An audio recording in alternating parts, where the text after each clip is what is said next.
Good evening, one and all. We're back this week with a guest. When's the last time we had a guest, J-Mac? It's been a wee while. Like it's been a, as they say in Ash America, Price it's was been, like it's what? been a minute. Ash Price Aye. was like what? A couple of weeks ago, but he's like a paranormal dude. He's not like a film guest, which we've got more coming up, by the way.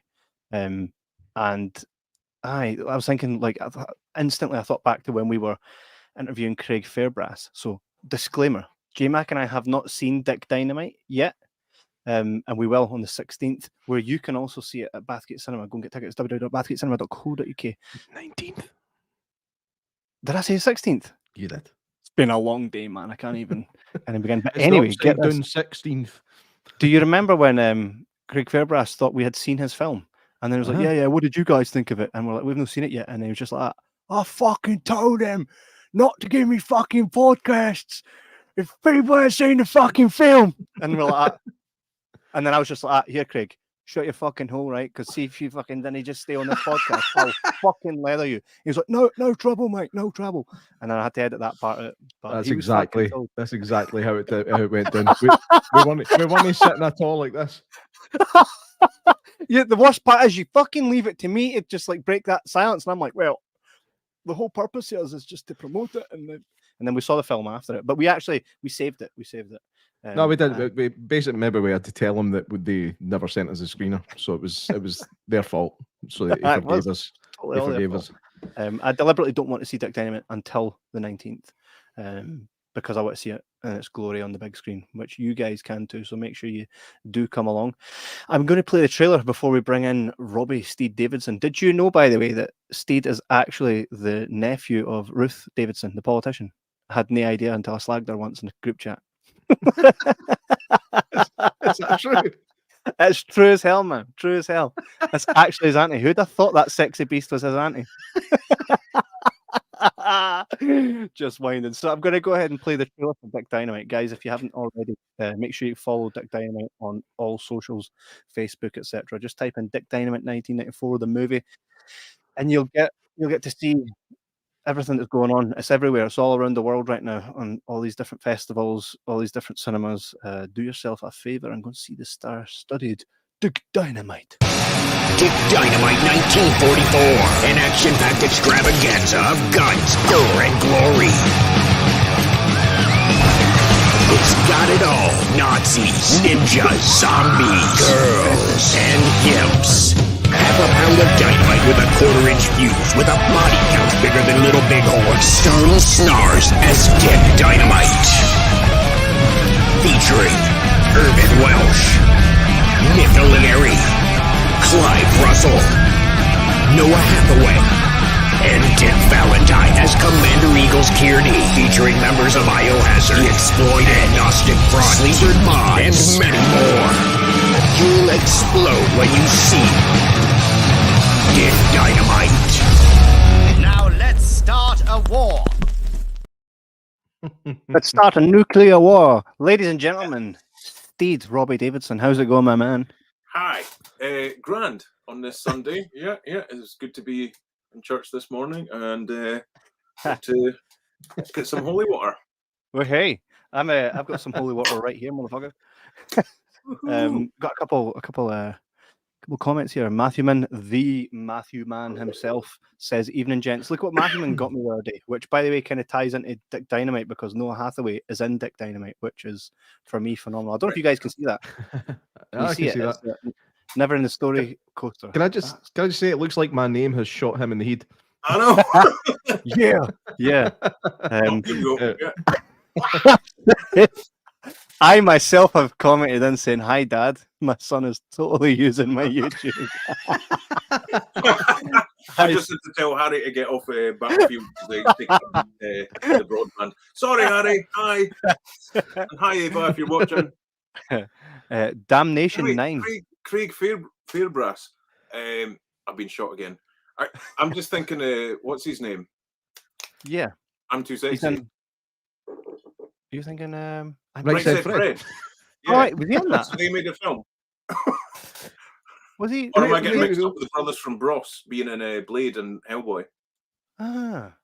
I don't know about the Right Said Fred. Like, I don't think he was in that. He was in Beulah Quo, Right. the Status Quo film. You know who Craig Fairbrass is, right? He was in EastEnders. He's in every gangster film, and I just think of him in Right Said Fred. The Fairbrass thing. That's who I'm thinking of. Is he bald? No. Oh, He's right. in fact, he plays Pat Tate in the Rise of the Foot Soldier films.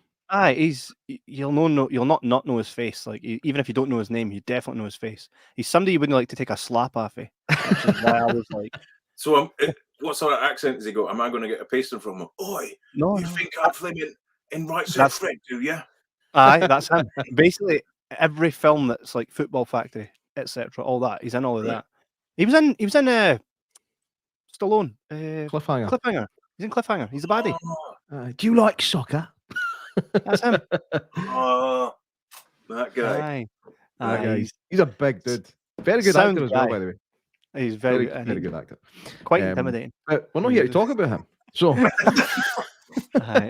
Damnation says, "Way watching while on holiday in in Cancun. They're in Oh, Cancun Johnny. on holiday. Happy birthday, Cancun. Johnny. Hey, happy birthday, dude. Tony. Oh, in Fleming, This is Mexico. Ah, Matthew That's says where he shat on Cancun that is. guy's sideboard in Muscle Tay. Class.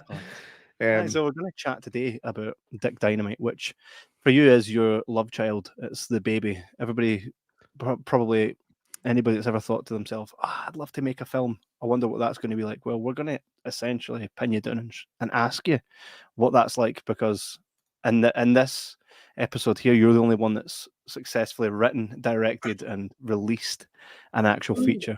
We're still playing a bit with short films. we've yet to jump off that board, so it'll be class. So a little bit of a brief history for those that are watching tonight that don't know who you are. You've been in, to my knowledge, many rock bands, but one that's quite notable would be The Exploited, which most folk should know who they are if you've, apart from J-Mac, because J-Mac doesn't know much about anything kind of musical. So was your first love music or was it movies? Because we had Billy Bob Thornton on, and he does not perceive himself to be a film star. He sees himself as a musician that got into films. So what's that like for you? I think it was probably I love the music came first, but then you're always watching movies and you're not really thinking about it. But then there's also the combination of the two, music and movies, which go hand in hand. I mean, Flash Gordon, one of the greatest films of all time, and so was the soundtrack, So it's like, I think watching stuff like that, you don't realize what an influence the two can have until later on. Battle Theme by Queen is like one of the best riffs of all time, and I didn't realize like until quite late in life. I was like, watching that at whatever age, 5, 6, I was like, I think that's what's made me like rock guitars and stuff. Yes, fellow Flash guy. I always liken. I always say the best movies are always ones that when someone says, "Oh, have you seen that?" you automatically just sing part of. Even I remember working in a factory with J-Mac. This was years ago, and I remember he was at one other end of the factory, and I started humming the montage from Rocky, and he finished it off with the other end of the. For me, that the most successful movies always have an imprint on film and music together. I think it kind of goes hand in hand. Which, here's a question for you actually: is that existent in Dick Dynamite? Yeah. There's a couple of songs we've made specifically for the movie. Two of which have got music videos, and we're just waiting for the right time to release them. We're debating releasing one ASAP actually, because a certain singer in it is currently at number 1 in the charts. Well done. Who's at number 1 right now? Yeah. Just the UK charts. On a postcard. Type in, and then there's 6 tracks actually by a band. I think they're originally from Pennycook, called Writing on the Wall.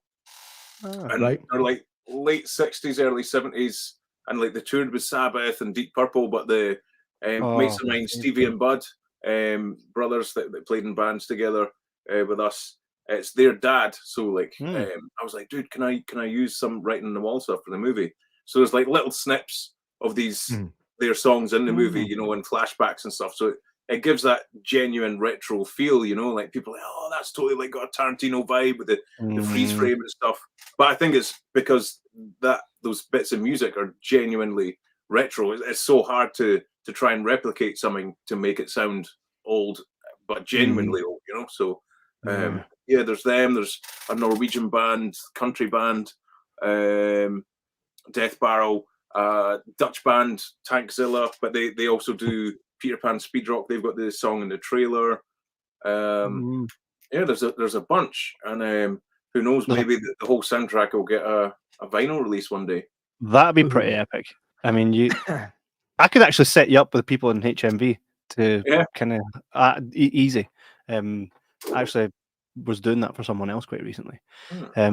But the movie itself actually is like filled with a lot of musicians. Even right at the end there, that was Valentine from Electric Six, which are a heavily underrated, phenomenal band. Yeah, there's tons of musical cameos in the movie, but that's down to like, you know, pretty much spent 20 plus years touring. And I just thought like the connections I made over the way, you know, for example, like some people, if I knew they were playing Edinburgh and I'd email them and be like, oh, what are you doing before the show? And oh, nothing. And I was like, oh, I want to film in a nuclear bunker and they're like, fucking yeah. So that's how a lot of those things came about. That's epic. Okay, enough, yeah. It always helps to have a cool location to kind of draw them in. I mean, if it was, you want to come film at my house? Nah. Well, the other thing was, the other thing to lure them in was getting them picked up in a DeLorean. Oh, man. So that was another thing. The DeLorean came in handy more than once. There was another time I got a tip off that for the 75th anniversary of D-Day, that all the planes were coming in from Canada and Iceland and stuff. And before they went to Normandy, they were making a stop off at Prestwick. And I got wind that there was a press pass for it. And I think I managed to blag one. But in order to blag it even more, we went in the DeLorean, right? So we turned up to this, like, on the airstrip with the DeLorean. Everyone's like, wow. And we get out, and then like all the pilots from all these D-Day planes are very like, wow, check this out, and like, can we get a photo? And it's like, well, can we film in your plane then? And they were like, yeah, sure. Turn up to the airfield tomorrow, and I was like, wow. Right. So that literally did work. That's awesome. DeLorean, you know, it was like one flying machine with another versus another, you know. No two words go together better than press pass and blagging it. Where did the DeLorean come from anyway? My friend Donna and David, they have one. They sometimes do rent it out for Comic Cons and stuff. Right.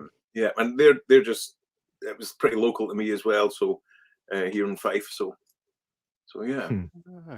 Is it all tricked out? Is it all tricked out like the Back to the Future one, or is it a nice kind of factory standard? It's not got all the stuff on the back, but in the front part, which would normally be like the bonnet, right?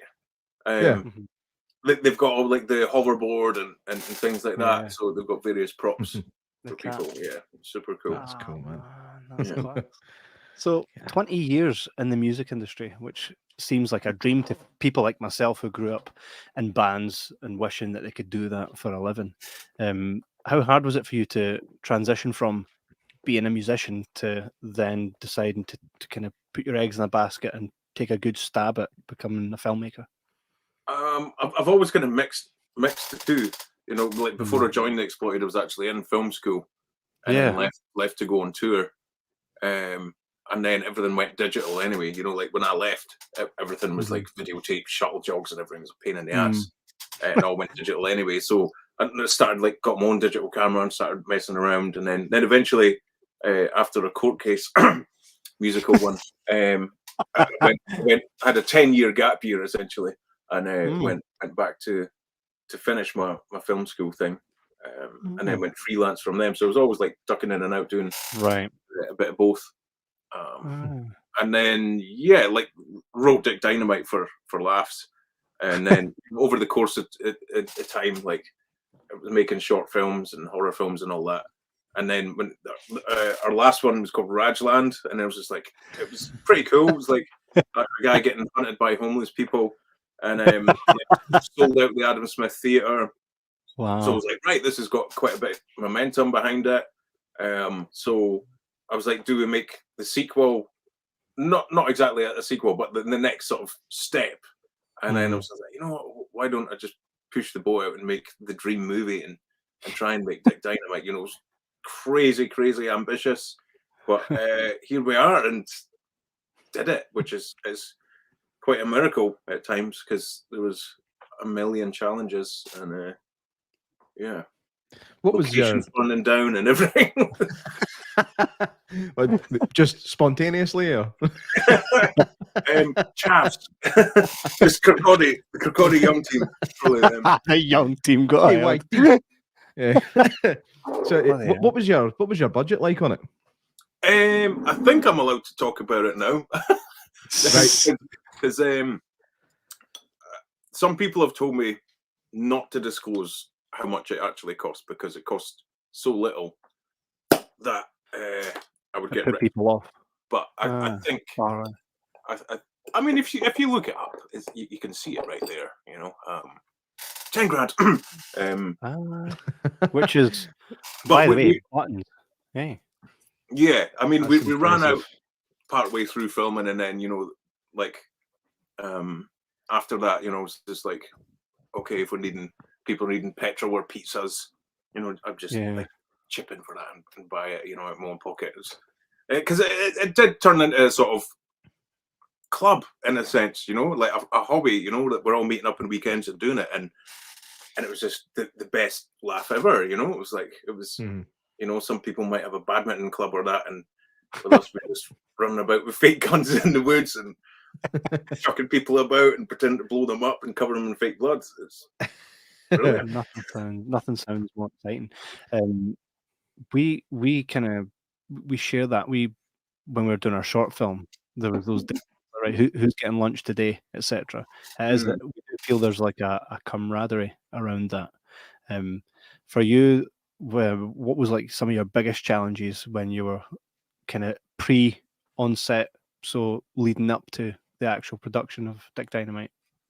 Like before even filming, entirely.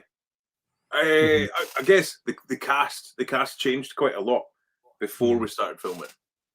There was different people lined up to play different parts, and sometimes people would bail for multiple reasons. Hey JJ, cheers for that. Class scene, by the way. JJ was camera in one of the scenes near the end. I mean that's the thing, it was shot out of order, right? But I think over the course of it was like 3-4 years we made it because we're just making it weekends. The stuff toward the end of filming was just so much more polished and professional looking that that scene that JJ was on, it looks fantastic, and some of the other scenes look a bit more amateur, as they would. But yeah, like for example, the scene he was in looks fantastic, and Harry cried. I shouldn't say why because it's a spoiler.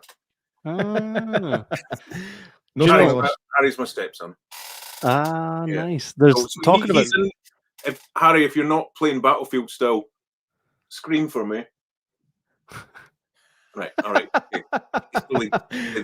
He's in the film like 3-4 times or something and helped loads. Right, nice.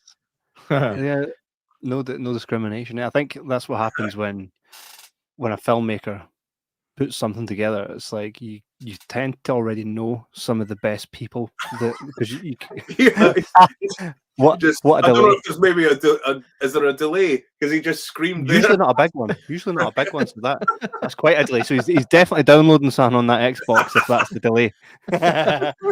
No, there is a delay, maybe 20 seconds or so. Right, yeah. Usually, that would tie up. That would tie up nice. Thanks Looking for the at your the guy you've got playing Dick Dynamite, Snars, looks like an absolute animal. So that's a pretty awesome casting. And here's another behind the scenes. I mean, Irvin Welsh himself has gone on to say to really credit you about your filmmaking skills and just how thorough you are. What was that like to take such good compliments from someone like Irvin Welsh? Yeah, it's mega. I mean, like on the day of filming with him, it was like absolutely bucketing it down rain. And like so much so he thought that the shoot was off. But we managed to get him and persuade him to come out and film me because it was on like this pier and the absolute bucket and rain. So it was a pretty tough shoot. It wasn't very glamorous, and he was super cool, didn't complain once, and Wow. like you can't ask for more, Ah. I mean, there's a few kind of recognizable faces in there. I mean, you've got Clive Russell as well. Most people would probably know as Big Innes or Blackfish. And Yeah, right. the one that obviously Irvin Welsh got me as well, but Noah Hathaway, how did that happen? Noah Hathaway. Yeah. Phenomenal. So a couple I know in Las Vegas, like I know them through Exploited and stuff. They were like super into punk and all that, and they go to a lot of Comic Cons and stuff. Shout out to the Grinders if you're listening. So they were at a Comic Con and met Noah Hathaway there, and like he saw like the t-shirts they were wearing, the punk bands or whatever, and he's like, "Oh, I've just moved to Vegas. Like I'm new to town. Let me know if there's any gigs or anything happening." And they're like, "All right, cool. So what band's you in?" And he was like, "Oh, blah blah blah blah blah blah." And they Exploited, and they started laughing. And he was like, "What's so funny?" He was like, "Oh, we know those guys."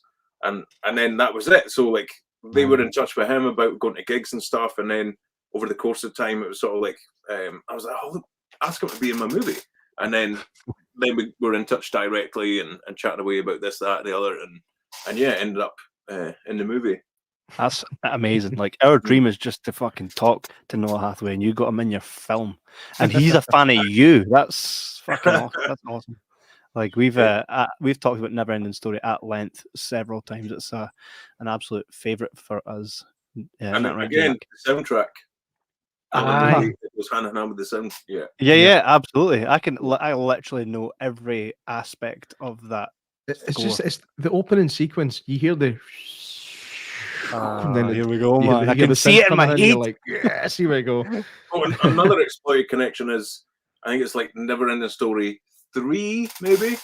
The Nasties. A young Jack Black's in it, and he's got an Exploited patch on his jacket. No, right? Yeah, that's phenomenal. He's a huge music guy, so I imagine that wasn't there by accident. He plays one of the Nasties in Never Ending Story 3, which was it's like a bully, a bit bonkers, but it's like, get your motor running. Oh, remember? That's where they turned it into something else, eh? The cast and crew, I mean, just bringing up a couple pictures here. I mean, if you were to describe this image here, like this is a film, right? I'm going to assume it's definitely World War II, and something's going on in a lab before all the shooting starts, right? That boy in the middle looks like the meekest, happiest Nazi I've ever seen in my life. The boy in the middle with the tash, he's just like, hey. That's young Rory. He was in the film Amplifier that we made at my work 11 years ago. Brilliant. But possessed that. Yeah. That's amazing. We've got here a guy holding. Not sure what he's holding here, but so that's. Well, I know what those are. That's Stig, and what he's holding there is our blood balloons. Right. Cheap secret. That was how we did a lot of our blood explosions. That's brilliant. Was putting fake blood in water balloons and pelting them off people, but we had to enforce rules because it got too crazy. If you were chucking it at someone and you missed them or it bounced off them, you had to get a pasting after. Because my brother was on set. He's in the film tons. Yeah, he was on set loads, and a Stella in one hand and a spliff in the other. And like the amount of times he's like, right, get the blood balloons, get the blood balloons. It was like, we're not even ready for that. Stop. But then the amount of times you're just like giving them to anyone and everyone. And it was like just people getting obliterated, but the amount that would miss or burst. Because that's the thing, I would have to CGI them out frame by frame. Yeah. So if there's a constant barrage of ones that bounce, it's useless footage or them missing, just making my life an absolute nightmare. So cheers for that, Shawnee. But it kind of made it more memorable. So that's kind of like a pet peeve then, for as a director, because that's one thing everybody always talks about the great times and stuff. Were there, as a filmmaker, for you, times where you're like, fuck me, where maybe certain aspects of it didn't feel that serious to other people or whatever, where you were like, right, I'm actually up against it here and I need to kind of push forward? Did you have any of those kind of loads? Totally. Like, especially organizing some locations. I was let down a few times and stuff, and I didn't realize like the amount of effort I'm having to put into to get people and cars and everything, costumes, all that stuff. And they're like, "Oh no, sorry, that area's under construction. Didn't no one tell you?" I was like, "No," like, like shit like that. One of our guys actually. That's actually how we came to meet. One of our guys was supposed to show up to film on one of your scenes, and the selfish prick went and had a child that day, so couldn't make it.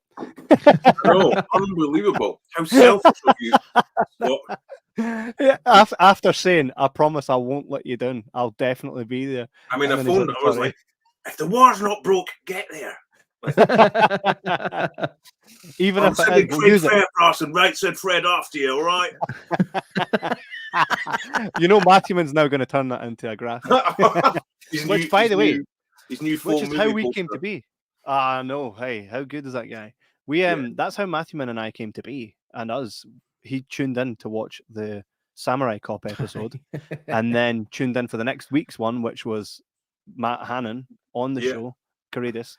And then from there we blossomed. He's like he's a part of our organs now, Matthewman. Yeah, and he's been such a credit to, even since he's come your way. How phenomenal does he just put artwork together, and it's the ideas as well. Amazing, his ideas, his talent. I'm like, I think my brother's getting stuff done for his movie, and like even the stuff he does just for laughs, you know, like the Dickenheimer. Now it's a t-shirt. I've not seen Dickenheimer. I've seen Schoppenheimer. Schoppenheimer. I've never seen Dickenheimer though. The amount of times where we'll be on this show live, and as we're chatting about something, I'll get ping and it's Matthewman, and I bring it up on screen, and we just fall out of our seats. We done American Werewolf in London, and J-Mac's like it actually turned J-Mac into like a wolf-looking motherfucker. It was so funny. Matthewman says, "How did you get the critical drinker involved? Asked him a few times now, but he's dinged me every time." Well, he's a fellow Fifer, and I just messaged him and saying, "Hey, you want to be? You're local to us. You want to be an extra in a movie? Be a corpse or something?" And he was like, "Yeah, I'm up for that." And then we met him, and we went and like filmed an anti-aircraft gun down in where is it? It's like along the Edinburgh coast somewhere. It was super cool, but we met up with all the guys. You know, they're all like they look like something at the Village People and like wife beaters and like American Army gear.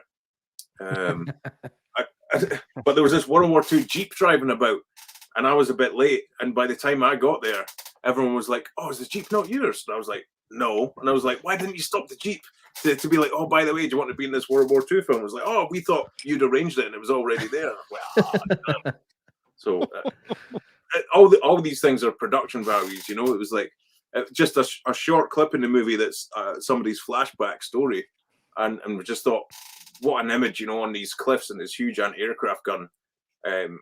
You know, and it's on screen for a split second, but it really makes it, you know, like these little things. Yeah. Where was the conception of the idea for Dick Dynamite? Because I find right now I'm ready to actually write something like a full long feature. I'm at that point where I feel like I'm ready to, but I need to really truly believe in the idea that I have, because if I'm going to go all in on something, I need to make sure that I don't ever question what the substance is. So for you, when was it, and where did the inspiration for Dick Dynamite come from? I think like I'd always loved World War II movies, like Where Eagles Dare and stuff like that growing up, and I just wanted to like write something like crazy over the top and kind of based off conspiracy theory stuff as well. So I wrote this thing, and I'd approached some filmmakers and stuff, and they were like, "Oh, well, if you're going to make that, you're going to need a budget of millions to do this and do that." And I was like, right. So I thought, if I try and do like a stripped back version, like or a different story, and that's what this version is. So yeah. I mean, initially, I think it was on, I penned them as a sort of almost like Jack Burton, from Big Trouble in Little China, a bit of the sort of hapless hero. But then I think it was on a plane sometime watching something, an Arnie film, and it was like, well, what would Arnie do? That was the thing. Like, what would Arnie do? That's there'd be no sneaking around. He'd just be like, kick the door in and just like kill everyone. And I was like, that's way more fun. So, rather than being like a bit sort of serious, covert, and spyish, it was just like, what if this dude just annihilates everyone in the most insane ways possible? I mean, that's one of the things with Dynamite that you see next weekend. Like, like gory, funny deaths in movies stand out. I find people are like, oh, did you see that movie? Yeah, but shit. But do you remember when that guy got killed by blah blah blah? And so it's quite fun trying to come up with original stuff. Like funny landmine and Sisu. Yeah, stuff like that. Stuff that you've never seen before. There's a funny one that sort of riffs on the Indiana Jones like plane fight scene. Right. Which you'll see. I'm so they stole from you, right? film, man. They stole it from you. Well, there is Spielberg hacked my emails. In 1984.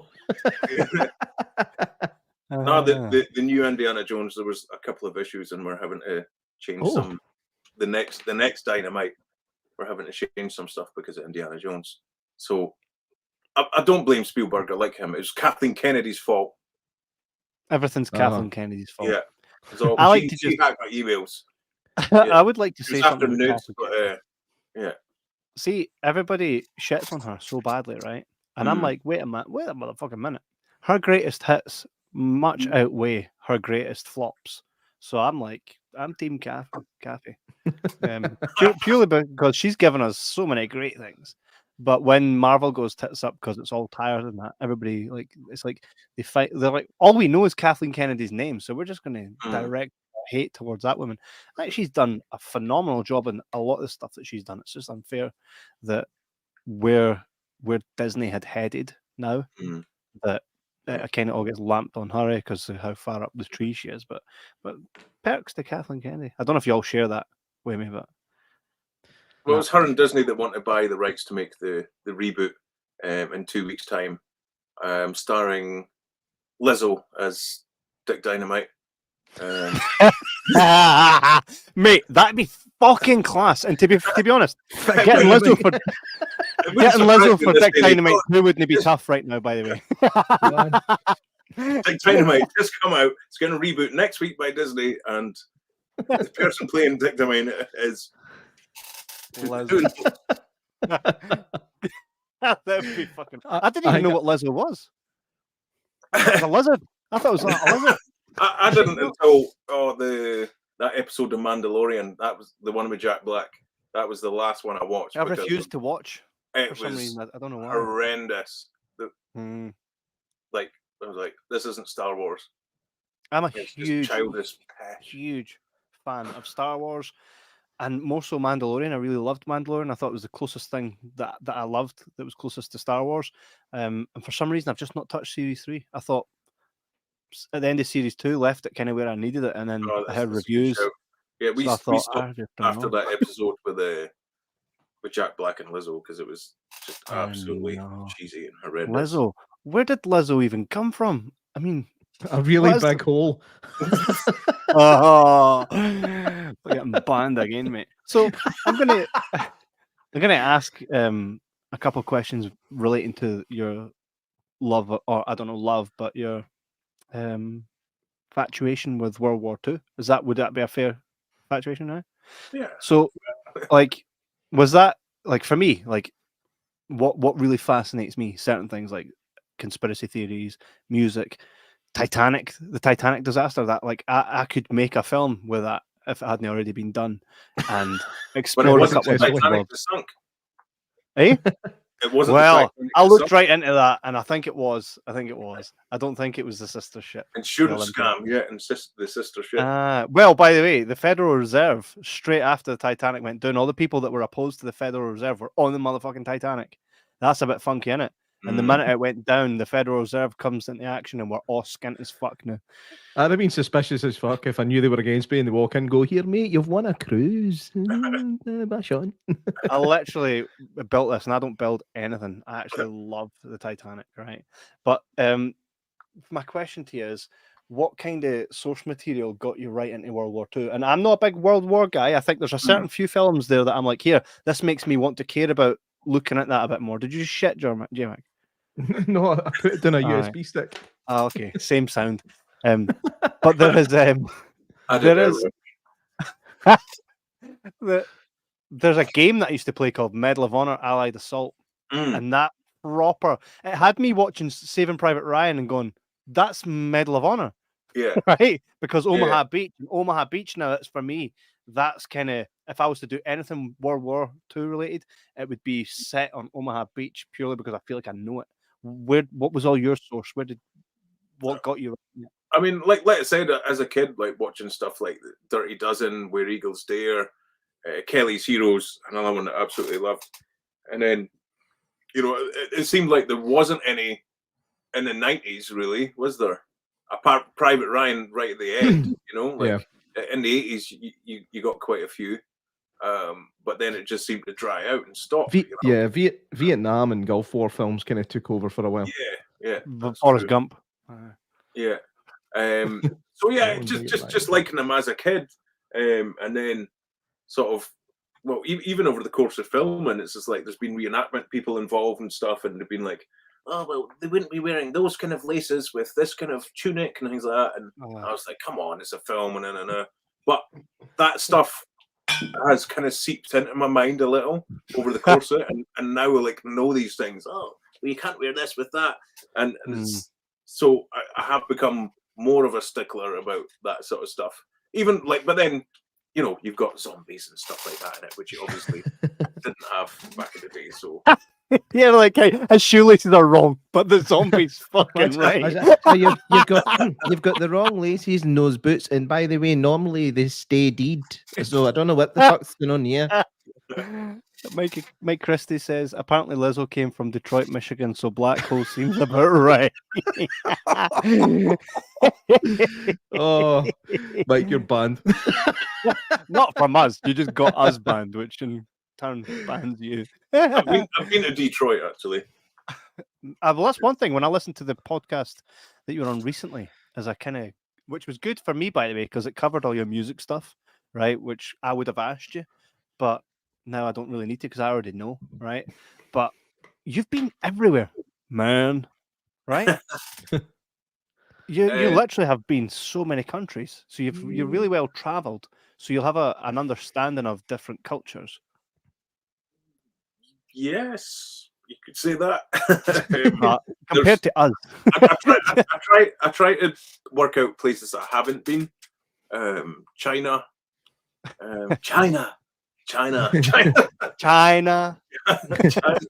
Because it's from China. Oh, that was good. That was I like my POWs that don't get cut. I thought it was fucking brilliant. It's like I like my soldiers that don't get caught. He's like he's a war hero. Yeah, but he got caught. It was when he said when he called COVID Kung Flu. I was like, Jesus Christ! Right, that's it, Kev. Your mission, should you choose to accept it, you've got to get him in Dynamite 2. I mean, he was in Home Alone 2, so right. Let's not break the cycle. I will try. I swear to God, I will try. Who was it? I asked. I sent an email to somebody really fucking out there. I never got fuck all back, but I tried. Well, I've seen the tweets and stuff that you sent to Arnold Schwarzenegger. I can't say I'm surprised that people don't get back to you. All right, Big Army, fancy coming on my podcast, Chief? Big Oh, mate. Oh, what a laugh. He ain't never gonna do it. He doesn't go where it doesn't pay, he doesn't play. That's what I've learned, unfortunately. Mate, if you were him, would you? Nah. Sometimes, depending. If I liked it, if I checked it out, enjoyed it, I feel quite good. I feel quite good in being able to, if I can offer something to someone, I always try. I try. Yeah. Maybe if we offer him some donkeys and whiskey, that seems to be his thing. You know? That seems donkeys, whiskey, and stogies. Stogies, yeah. Stogies. Aye. Janice is here. Janice says, sorry I'm late, guys. Janice is our regular, by the way. She lives out in the States and she's here every week. So she will definitely check out Dick Dynamite when it eventually goes to streaming. Well, Janice, it's on in the States Thursday, the 7th of September in New York, if you can make that. She's from the Outbacks, though, isn't she? There's no such thing as the Outback in the USA. That's Australia. Where is it she's from again? Vancouver? I always forget. She'll remind us right now. Like, give it 15 seconds and she'll remind us. Technically, if it's America, it's close to New York. She says, I'm in Indiana. That's right, Indiana Jones. How far away is Indiana from New York? You'll know I have no idea. Let's say, I'm guessing 10-hour drive. All right, she can make it. I'm just a guess. We'll see what she says. Janice will be there with bells on, and her husband Ray. Where is it playing? You're going over to New York. Yeah. Ian and Sandy, like 4 states. It's 4 states, so no far then. That's what we would call a fair trek. Fair trek. Right, Janice, no excuse. You're fucking arse to New York. So you're going over to New York, and this is me, Sandy, and Ian, the 2 camera guys. We're going over. So the film's on, and there's a bit of a secret squirrel mission. So more news on that when we get there. Yeah. I was going to ask what cameras you filmed on, because I'm a bit of a geek that way. Yeah, it started out. I got the Sony A6300 because one of the guys, Hunter, he had one. But then, technology changes so quick that, a couple of years down the line, like they were old hat, and Sandy had a Fuji that was miles better, and now Sandy and Ian are using Black Magic, which is pretty much the next level. So, well, that's what you guys used, don't they? Yeah, we've got 3 of them now. Okay. And then I got a DJI to add to the fucking collection, but that's going back tomorrow. Fuck me, man. A what? Fuck me. A DJI, right? I saw Beans using a DJI and was like, motherfucker, I've got to get one of these because it shoots phenomenally in 4K. Looks amazing. Oh, you still got it? It's there now because they're shut on a Sunday, right? But tomorrow this motherfucker's going back. I opened it up, worked amazingly. I was like, oh, this is awesome. I was talking here to Robbie about it. And then I turned it on and it just stopped working. Look at that. Just stopped working. Unbelievable. And I look online and everybody's like, I've got the same issue. And there's no resolution. So they're giving me a fucking another one. Tell you that right now. Right, let's see. Hold it on. So, sorry, what actually is this thing? Dirty bastard. It's basically it's a 4K camera that shoots phenomenally. And it's a gimbal. It's literally see if you wanted to make a film and you don't know much about cameras. This is fucking all you need. Yeah, Would so you it's say a that? 4K camera. It does 60 frames, so you can get some slow-mo on it. Does time lapses. Does all sorts of stuff that I don't even use. But see, for like some fight scenes that were on vehicles and stuff, we're using that because you can get it in places you can't. You could put it on the stick, which extends out, and you can do like fake crane and jib shots. But because it's on the gimbal, like on a drone, it's essentially what's on a drone. It's just super smooth and cinematic. It's just incredible. I was playing a bit with the feature that you actually I just touch my face on the screen and then I move and the camera will literally smoothly follow me. It's fucking outstanding. Well, the part that we done for the advert, I've got it trailering on the big screen and I watched it and I was like, holy shit, that was done on that wee thing and it looks amazing on the big screen. I thought, motherfucker, I'm getting this thing. It's insane. But it's going back tomorrow. I'm getting a new one. Fuck that, man. What the hell happened there? That's a common issue, by the way. There's a lot of people that have it. There doesn't seem to be a resolution to it. But I believe if I've got the box and everything, it's just going straight back in and I'll get a new one. But that's some of the stuff I've seen that people have issues with it and they say hit it off a wall. I'm like, Well, if you do that, I can't send it back. I'm like, there's no problem. I'm like, no, it was fucked before I hit it. Be funny. You take it back to the shop and they're like, we'll just have one of our technicians have a look at it. Dave, aye, have a look at this. Fucking launch. There you go, fixed. Pretty much. Yeah, So it's quite decent. So with Dick Dynamite, you've been pretty much since I've known you. You've been every other wee while. You're out at all these big festivals. What was it like hanging with Michael Ironside and having him agree to do Dick Dynamite 2? Motherfucker! Come on, like right? It was awesome. Like I met him like as soon as I got taken to the venue, like at the back door, ready to go in at the opening ceremony. As soon as I arrived, he arrived in his taxi at the exact same time, so we got like introduced straight away. And I was sort of like, fucking hell, he's fucking huge. And he was dead nice in that. And then I was like invited second on the stage, and like I'm speaking on the stage, and he's like 15 foot away from me at the side of the stage, and he starts heckling me while I'm speaking on the mic through the crowd, and like interrupting me and stuff. And I was like, yeah, cause, you know, my film Dick Dynamite's got the Scandinavian premiere, and he's like, what? Dick Dynamite? Did he just say Dick?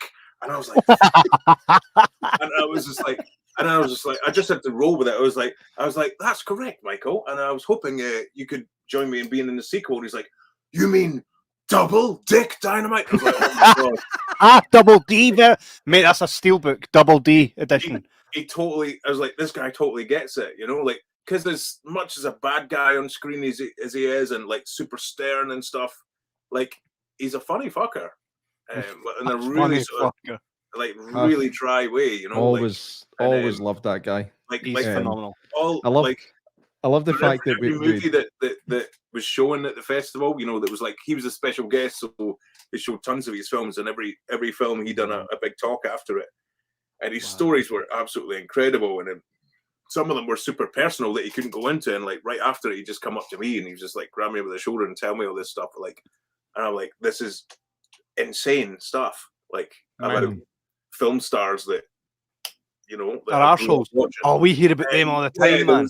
There was one that painted someone in a very bad light, and if he had. Yeah, I better not say it. Who was it? You tell us one, we'll tell you one. I'm not saying names. Come on, right. You don't have to tell us who told you. That's what we can do. We can tell you who was the prick and what happened, but we can't tell you who told us. But he's already said it was Michael Ironside that tell him. Jimmy Mac, fuck up, man. I nearly had him. We heard that Patrick Bergen's a right prick. Oh, who's he again?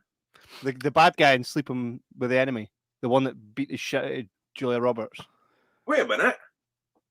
Is that the same one that you were told about?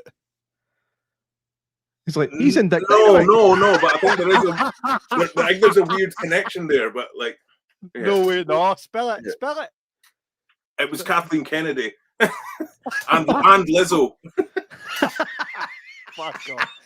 You're too good at this. You've had media training, motherfucker. And John Carpenter's The Thing, they combined and like became this this thing. I need a Lizzo t-shirt. Matthewman, please put Lizzo in a Dick Dynamite poster. Please. The problem, Dick Dynamite 2 with Lizzo, and she's just no in it. But we just the problem with Lizzo t-shirts is they start at 4XL.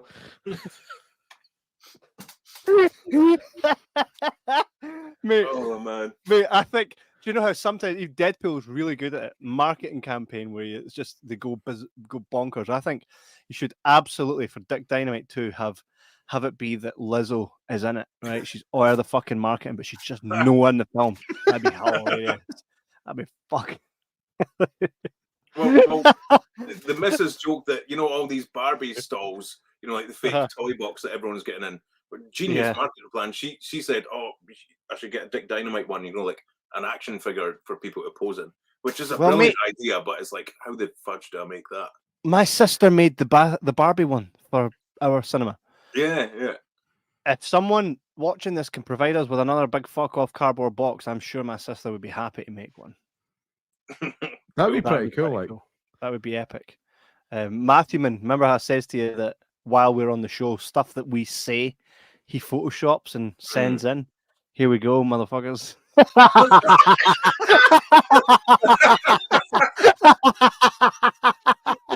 I did the Fred. Right, said Fred, you're fucking head. He's too sexy for your pish.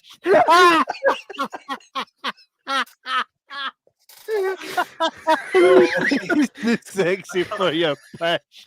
Mate, I'd love to see that. I'd love to see Craig, that might be one of your best yet. Certainly when it comes to the tagline. The tagline is superb. too sexy for your pish. I'm too sexy for your pish. Too sexy for your pish. Oh, you're going to finish it.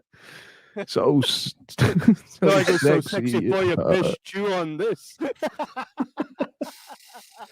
Oh, fuck me. Oh, man, This is going off the rails, man. No, but this is how it should be, man. Oh man, D-Day planes. What? I was going to ask the guy that's playing Dick Dynamite. Did you know him personally? Anyway, is he just a mate? He plays in the band. That's right. Yeah, Snars is the drummer of Certain Death. Right. And ever since I've known him, he's just been totally jacked. We've got one of them too. Also begins with an S. That's not me.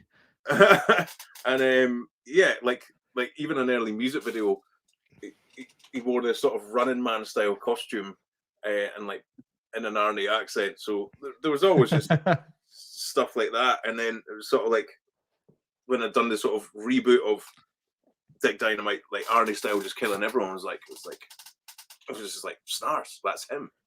You know? and he totally brought his A game. I can't believe I just said that. That's really bad. But like, you know, like there's so many instances like, right, Snars, in 2 weeks you're filming with blah blah blah or blah blah blah, you know, like pretty big film stars. And not once did he come and say to me, he's like, by the way, Steed, I'm fucking nervous about film. He just fucking aced it like every time. That's brilliant. That's class.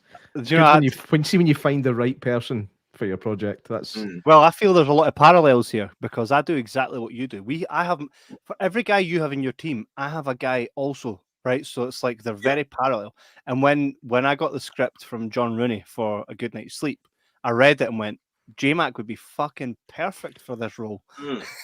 It's almost like an extension of the person. He texted me, he's like, Jordan, this guy's like a fat kind of lazy bastard. I think you'd be good at that. Thanks a lot. No, I just felt there was depth to the character, and I said, J-Mac. Oh, aye, that's what it was. I'd actually joked to one of the Dynamite guys that actually sort of just said in passing, and Joe was like, I'd love to try more stuff in front of screen, you know, try and act a little bit. And next thing I know, I'll get a message, you're filming with us on these dates. And I was like, all right, cool. And they said, XYZ and ABC is in it. And they're like big deal actors. I'm like, what the, you know, I just said, I was kind of like joking, yeah, I'd like to try it. And I'm typecast. I'm a drug dealer. You have that Gary Oldman in True Romance look about you. Then I dressed as him as Halloween a couple of years ago. Like I'd get that a lot. You look like Drexel. But yeah, I was recently a drug dealer in my brother's film as well. So yeah, there's my typecast. You do have a lot of really heavy hitters in this film. Even Nick Oliveri.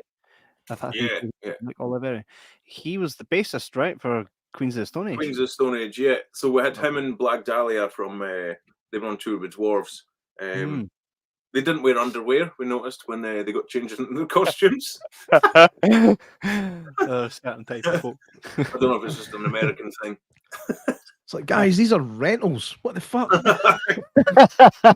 Maybe I shouldn't have said that, actually, for one of the costume guys. It was like original World War II outfit that's got uncircumcised American ball sweat on it. Which you can buy as part of the fucking memorabilia on the Dynamite store. You have Clive Russell. By the way, wee story for you from us. He was one of the first people that we ever had a face-to-face, because J-Mac and I started the podcast over a conversation. We used to work together, and I wanted to get away from music, because every time I was in a band, people would always stray, and I felt like I'd wasted a couple of years trying to do something that was going to go nowhere. So I thought, I'll start a podcast, because then I'm relying solely on myself. So I done a couple of episodes myself, and was like, I need something. Realized that something was J-Mac, and then I laid it out to him. I was like, mate, we should do this, this, this, and this. So when we really started, we got together and we went to a convention where we met Clive Russell, and there he is in front of her. Oh, there's Big Innes. There's this guy that we've seen in everything, 13th Warrior. So many things that we've seen Clive in, and I was like, right, let's go for it. Our very first, complete imposter syndrome, and he was probably the nicest that we'd ever interviewed. Right, gave us so much of his time, sweetheart. Even after the interview, we were telling him, here's what our plans are. Which, by the way, we achieved all of those things we set out and we said to him, which will be cool when we're in Bathgate to see if he even remotely remembers that conversation. But we said, here's our plan for like the next 5 years. And he seemed to, some folk are like, oh yeah, good luck on you. He genuinely asked us about it, and we felt like he was very much like rooting for us, just how sincere he was. So how did you get involved with Clive, and what was it like working with him on Dick Dynamite? So Athol, who's in the film and like helped tons, like helped secure locations and everything, he's in the film a bunch. And then like it was much the same with quite a lot of people. I think they got involved with the film and been on so many shoots, because they'd had fun on it and just wanted to come back. But in a lot of these cases, they were like, by the way, this is actually looking really good. And I was like, cool, awesome. And I think in Athol's backhanded compliment. Yeah, in Athol's case, he was like, not only this is good fun, but it's actually looking pretty cool. Like, oh, you know that I'm friends with Clive Russell, and I was like, wait, you mean that Clive Russell? He was like, yeah, and he was like, I could ask him about being in it, and I was like, oh, cool. So it was sort of like, I think it was like the main finale, and tried to sort of like write in a part for him. So we had him as like this sort of like chief monk, like of the church, the final location. So we had him and a few others. And how was he like? What was he like with you that day? He was super cool. I think he was pretty intense in his script a lot of the time. Yeah, but he's huge. He's like 6'6". He is. People don't realize, but he's a fucking monster, right? Yeah, he's massive. Yeah, a sweet monster. Yeah. He's dead nice. He was dead nice. And, I think like I got a really nice email from him as well, saying like he's like, I can't believe how you did that. Like you were doing the jobs of like 10 people, because I'm like running about storyboards, costume, like all this sort of stuff. But even like when I first sent him the script, actually, that was he said to me, he was like, you plan on shooting this in one night? And I was like, yeah. And he's like, if this was a real movie shoot, this would take, I think he said 2 weeks. And I was like, okay. So I took it on board and was like, we'll film it in 2 nights. What the fuck do you mean a fucking real movie shoot? See when I see you, pal. Fucking real movie. This is a real movie, God. Motherfucking damn it. But yeah, like I think even that, we had to book an extra night in that church, and then it conflicted with like organ practice and everything like that. And there was this like weird painting in the church of like, it was like Jesus getting a blowy or something. It was so weird. Everybody was taking photos. They're like, check that out, that is weird. I think somebody's probably just put that there to see how long the priest could go without noticing it.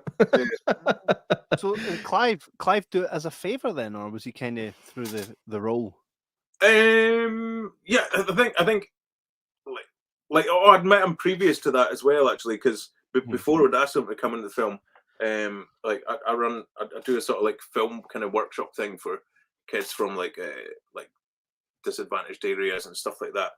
And I'd suggested at the end of the course, like he come along and sort of present them with awards for like their acting and involvement with the film and stuff. And he did, and it got in the paper and stuff.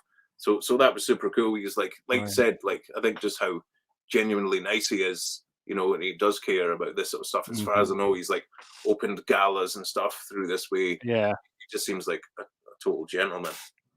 He's the type of guy that if you were sitting at a party and you meet friends of friends and he was there and you'd never seen him in anything, you would never believe he was an actor just because of how down to earth and how much of like someone's uncle he probably seems. Just a genuinely nice guy. And that was always my... Remember that lassie, on the same day that Clive Russell was like, yeah, you can have all of my time, was super sound, chatted to us even after the camera stopped rolling. Zoe from EastEnders was like, get these fuckers away from me. And Jimmy V that day, mate, we actually hung with Jimmy V that day also, right? And we had a good interview with him, a good rapport. And then the next time we met him, it's like, Jimmy, remember us? He's like, I've not a fucking clue who you guys are. But to start all over again, eh? But it'd be pretty cool if he comes on the 19th. Is he confirmed to come? Where is he from? I thought he was like along Europe. He's not far from us at all. Yeah. Is he in the film? No. He's got a small part. You can't. No. Hopefully we'll get him in. Hopefully we'll get him in the next one. I've just fucked that chance, haven't I?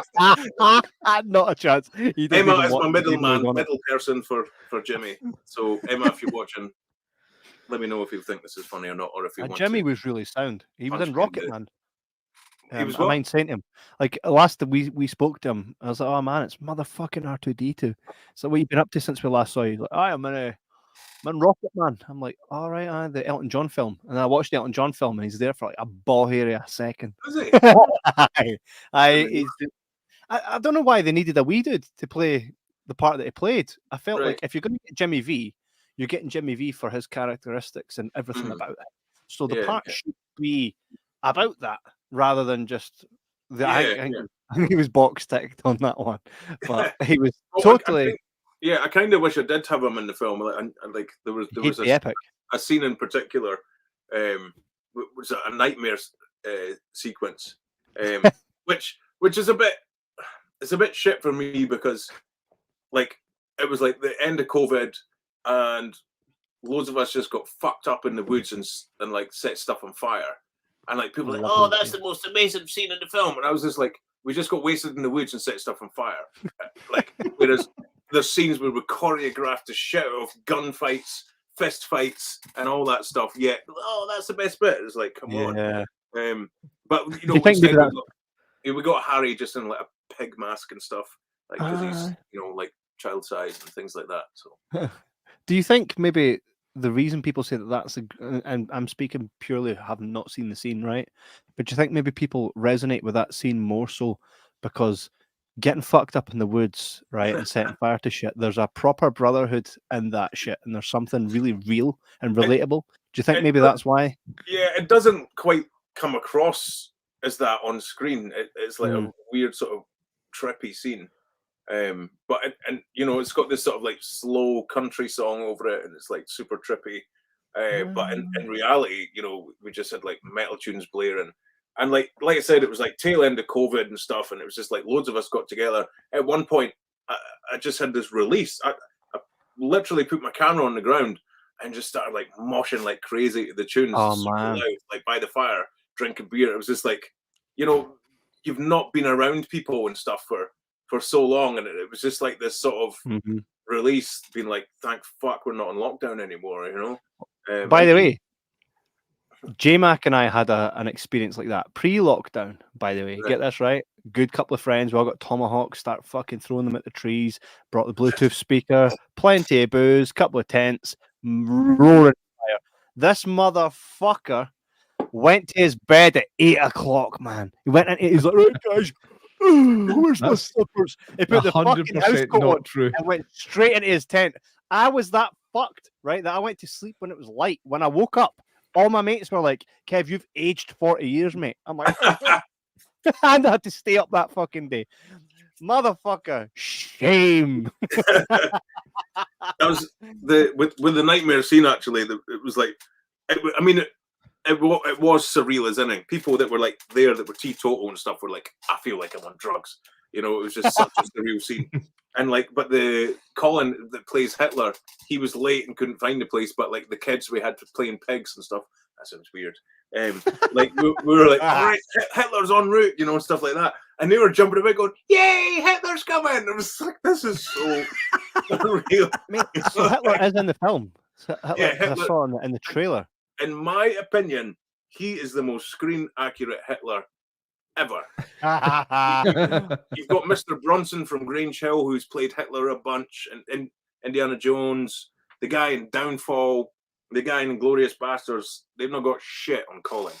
He is like legit. Man. I never thought the guy in Glorious Bastards was particularly good, to be honest. Yeah. Now, J-Mac, wait till you see him, man. It's uncanny. Like, even getting ready in my studio and stuff before going out, it was like totally double take.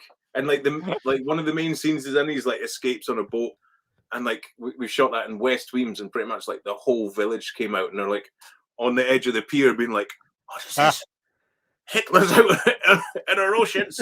It was just absolutely out. That made the papers. Like the photo of him genuinely looked like a sort of paparazzi photo. He's in this trench coat, like holding the collar up. God, there's definitely.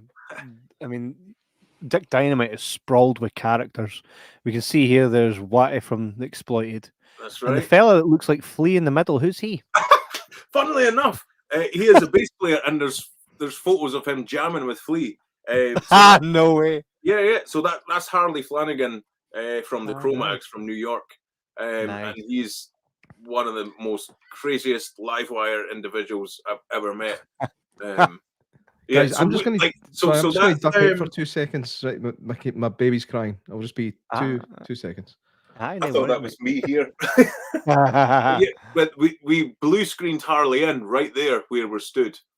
So that's across from Bannerman's in Edinburgh. Cro-Mags were playing Bannerman's. So yeah, I'd asked Harley in the build up to if we could shoot before the show, and yeah, we blue screened him in. Who's the handsome fella with the mustache? Matthew. Yeah. He's a costume guy from Stirling Bay. Nice. Man, he could speak fluent German and stuff as well. So like when we're shooting stuff, he's like shouting stuff out that sounds totally out of video game or something. No way. This fella, I recognize him. Yeah, it's Luke Evans. I mean Johnny Depp. So that's Marrakesh, the handsome bugger that he is. So he plays the character of Brooklyn, nice. which is going to be quite odd being in Brooklyn, showing the film, and people there are probably going to be like, he doesn't sound like he's from fucking Brooklyn. So we'll put it to the test. The typical way. By the way, how good was Chris Pine in Outlaw King? Yeah, his accent was done not bad, I think. I know people that worked on that, and everybody said the whole thing. They were like, the whole movie hangs on his accent, and he pulled it off. It was pretty good. Nice. Don't make it the wee one. She's in the movie a bunch. I can hear her next door. Of course. Go for it. I think it's the first kid, bar mine, that's been on the podcast. Right. My kids always come in. Angus is fine. He's just being a dick.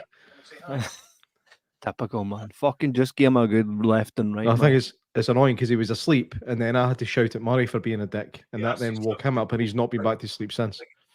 Typical, man. Hitler got lost. I love your personality, Robbie. I'll need to bring that back up when he comes back. Dick Dynamite about being in it. Well, hey, hello. Hello. Hi. You're on a podcast live. You're on YouTube? I think I've got a picture here, right, of you. Oh. Is it yourself? Is it? Let me just see. Oh, no. Where did it go? I thought I had. No, it's not that one, because that's Snars. Who's that? That's Snars. Snars, and who else? Who's that, Ava? I don't know. You don't know? It's Uncle Shawnee. It's your own uncle. Is that your brother? Oh, then who's that? Harry. Harry, yes, your brother. Nice.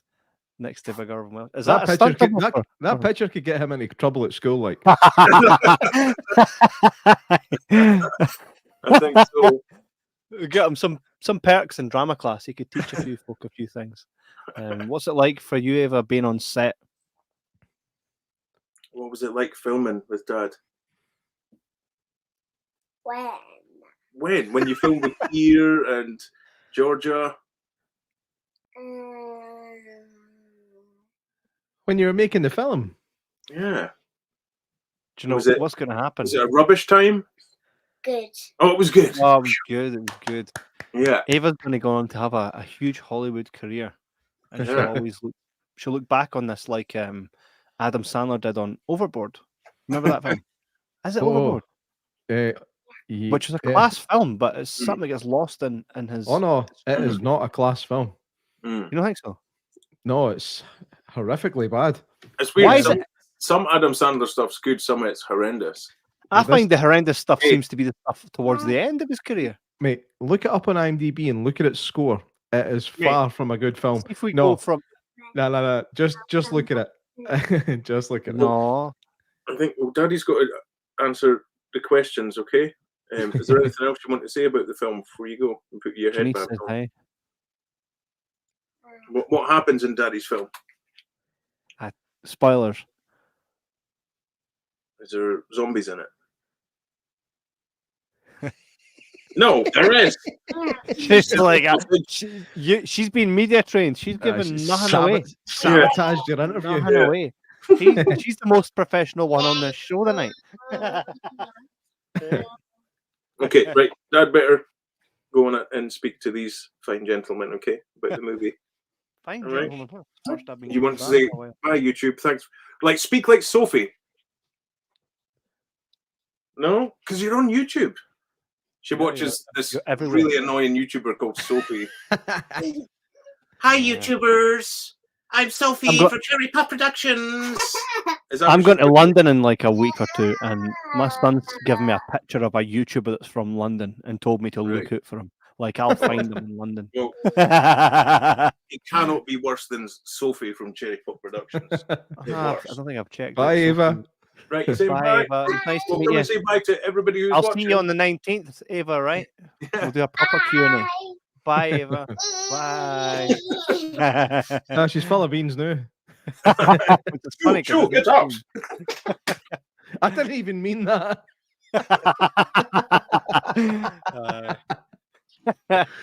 Oh, I've got a few comments here.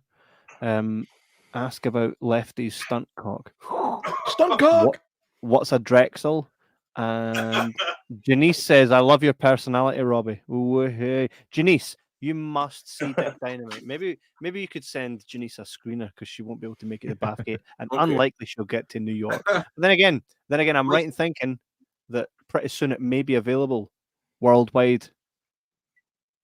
Yeah, like I said, bro, Disney are taking Sorry, over. you Oh, I just channeled Dr. Evil there. I don't know if you know that you did this. Who me? Aye, you were just like, soon it may be available worldwide. Laser worldwide on laser disc. Sorry, All right, zip it. I just bought a laser disc, my first ever laser disc. mate. You and J Mac need to get a room. You guys, he's laser dick. Is he? Don't know. Did I say laser dick? That's some- all I asked for was dicks with frickin' laser beams attached to their heads. Oh, Connor. superb. That's like how I used to say my friend Connor. Connor. That's a lovely. I think I've got the. I think laser dick's got to make it into the sequel. Mate, I've got everything. the Train Spotting Criterion Collection laser disc. It's beautiful, and I've Oh, got Shallow Grave as well somewhere. Awesome. In fact, it's right behind me. I need to get a Anybody laser want disc. Oh, nice. I don't have a player. I just seen it in a second-hand shop. I was like, I've got to get that. I'm exactly the same. I'm behind you. The players are too expensive. I'm like, nah. I've seen like I've just put them on my wall and then remember what they were like and watch it. Yeah. I get stuff like that all the time. I get DVD. Like I've got Spider-Man, like the 2002 Tobey Maguire one, like 5 times just because I'm like that DVD case is different for the last one, Mm. and I love it that much that I'll just keep buying it. Fucking I'll see buy you it. Just, coming, eh? I'll I just do buy it because I'm trouble- like it shouldn't be there. I do stuff like that out of old age. Be like, oh, I love that film, buy it on DVD, and I get home and like I've already got it 2 or 3 times. I bought a Stretch Armstrong last year. I've done that recently Mate. with the Wild Bunch, but I bought it on Blu-ray. Right. Don't know if I you buy guys have 90s figures. I've seen the Wild Bunch once. That's Right. Sam Peckinpah. Aye, That's the one, yeah. I've seen it once. I'll be honest, mate. I didn't really like it very much. I thought the editing was really irritating, especially towards the end with the big shootout and stuff. I just felt like I didn't know where the fuck I was looking. The But Shootout is one of the best. I just Guys, maybe I was crab it that night. It does happen. Like I'll watch a film and I'm crab it, and then I'll love it later. Like Interstellar, I hated Interstellar when I first watched it, thought because I was crab it, and then I rewatched it, and it's now one of my favorite films. So That's the thing, that there is various films that I find you watch it and you're like, that's not so good, and then you watch it a second time, third, Terminator fourth, 3. it gets better and better. No, Book of Eli, I was like that with the first time I Never watched really that. liked it. I was like, it's not that good. But and I watched it. It was on at somebody's house once by accident. I was like, fucking hell, this is really good the way it's done and everything. And ever since then, I've liked it more and more. You know, there's a whole big shootout in the house. There's like a big one take thing, and the camera's going in. Like it goes into this cabin through like a bullet hole or something. It's really well done. We've got another Matthew Man incoming.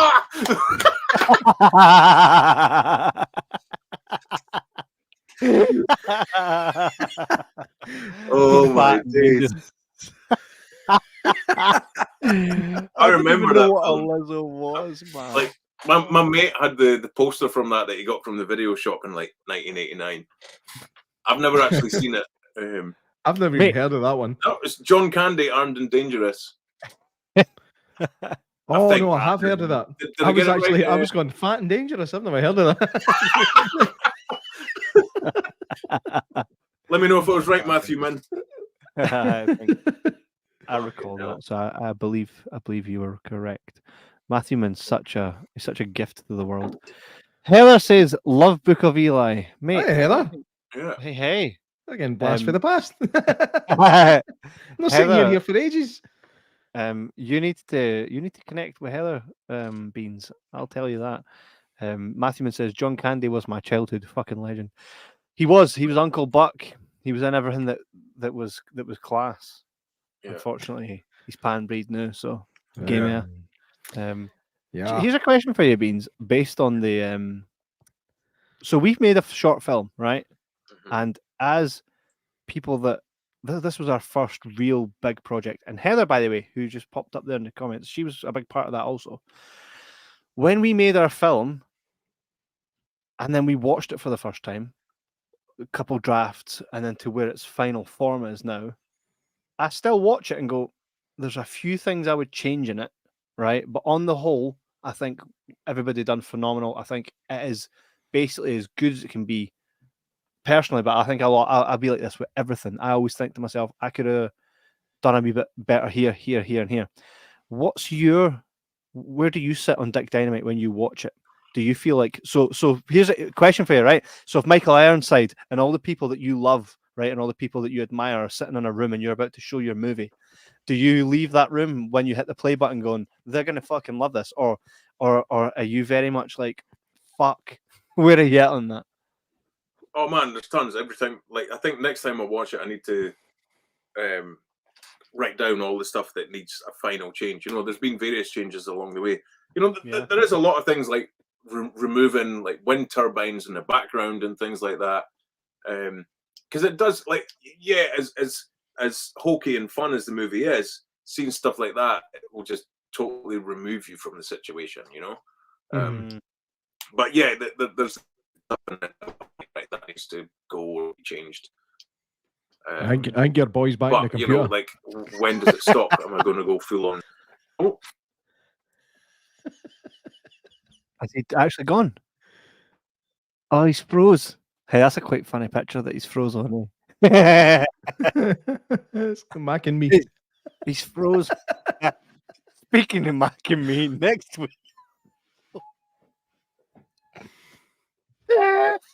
I'm fucking joking. Where's Beans? Beans, you froze, my man. I don't know if you can still see us. If you can, tap 3 times. What it is, boot him out and let him come back in again. I can't boot him out. I can only take him off the screen. But he's went blank. Oh no! Somebody's burnt his beans. Hey, while we wait on Beans reconnecting, I'm really looking forward to seeing it. It's been nearly, I think, maybe I don't know about a year, but next weekend. Is it next weekend? yes, it's 19th, mate. You're defo coming, right? Yeah, have you said to the wife today? We've got a guy coming on the podcast. Oh, who is he? It was he's making a film. We're showing it. We're showing it in the 19th. She's like, when are you going to tell me? I'm taking over for just now. Wait, Beans is de-aged. He's gone for the toilet, so I'm just taking over just Hi, now. Harry. Hiya. Hi. Well, you can tell us then, Harry. What was it like being in your dad's film? Hi. And what is the film like? Is it? It's a good film. It's a fun experience, like being on set and everything. And what's the best bit? What's the best bit about being on set? Probably getting pelted with blood balloons. We heard all about that. Did you get smashed afterwards? Yeah, I got a few thrown at me in a few different shots. Oh, nice. And what was it like? Your outfit was cool, man. We were showing pictures there to the. Can you bring it up again? Yes, I can. It looks like a movie poster itself. You could have your own film. I know. Have all your pals been like that? You're getting an extra something at playtime. Might even get expelled from. For Nazism. Do you know what's funny? Let me tell you a story. There was a boy at my school that drew a swastika on the wall and got suspended for it. He got suspended for it. What's it been like for your friends in that? I mean, first off, it's cool that you're in a movie, right? So you can say that to your friends. Hey, how many of you guys are in a film, right? But then on the flip side, how many of you guys have played a Nazi? What's that been like?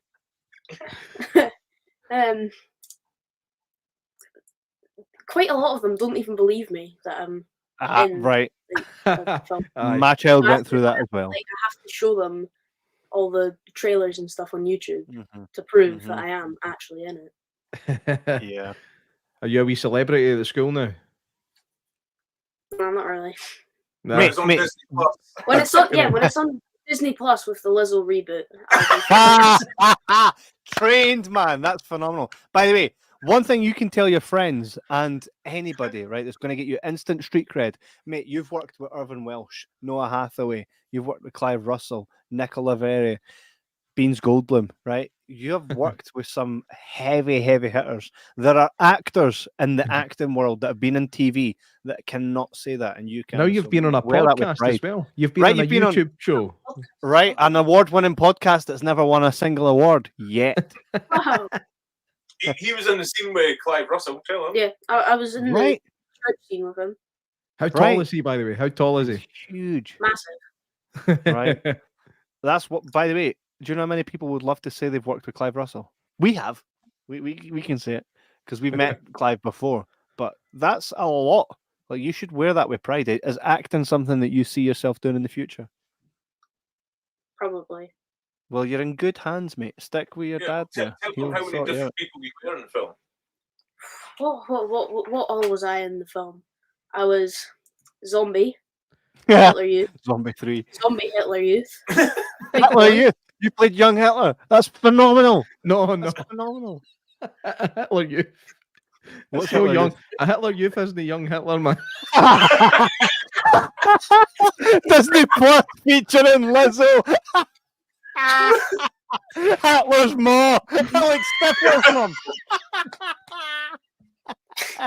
Hitler Youth. You genuinely thought it was a young Hitler? Hitler Youth, is that not what that fucking is? Oh, sorry, mate. Sorry. That was Hitler before he had a tash. Sorry, Harry. Hey, my son's called Harry also. Heather says, "Oh my God, guess what they've done in my school? Painted a swastika on the wall in the English corridor. Watch this space for my school going viral." We were just setting up for Lizzo's appearance in Dick Dynamite too, filmed at Heather's school. Yeah, I'm thinking if we do get Dick Dynamite 2 with Lizzo, we should also have Samuel Jackson as Hitler. I had it with these motherfucking Jews. Sorry, mate. But then again, you got it.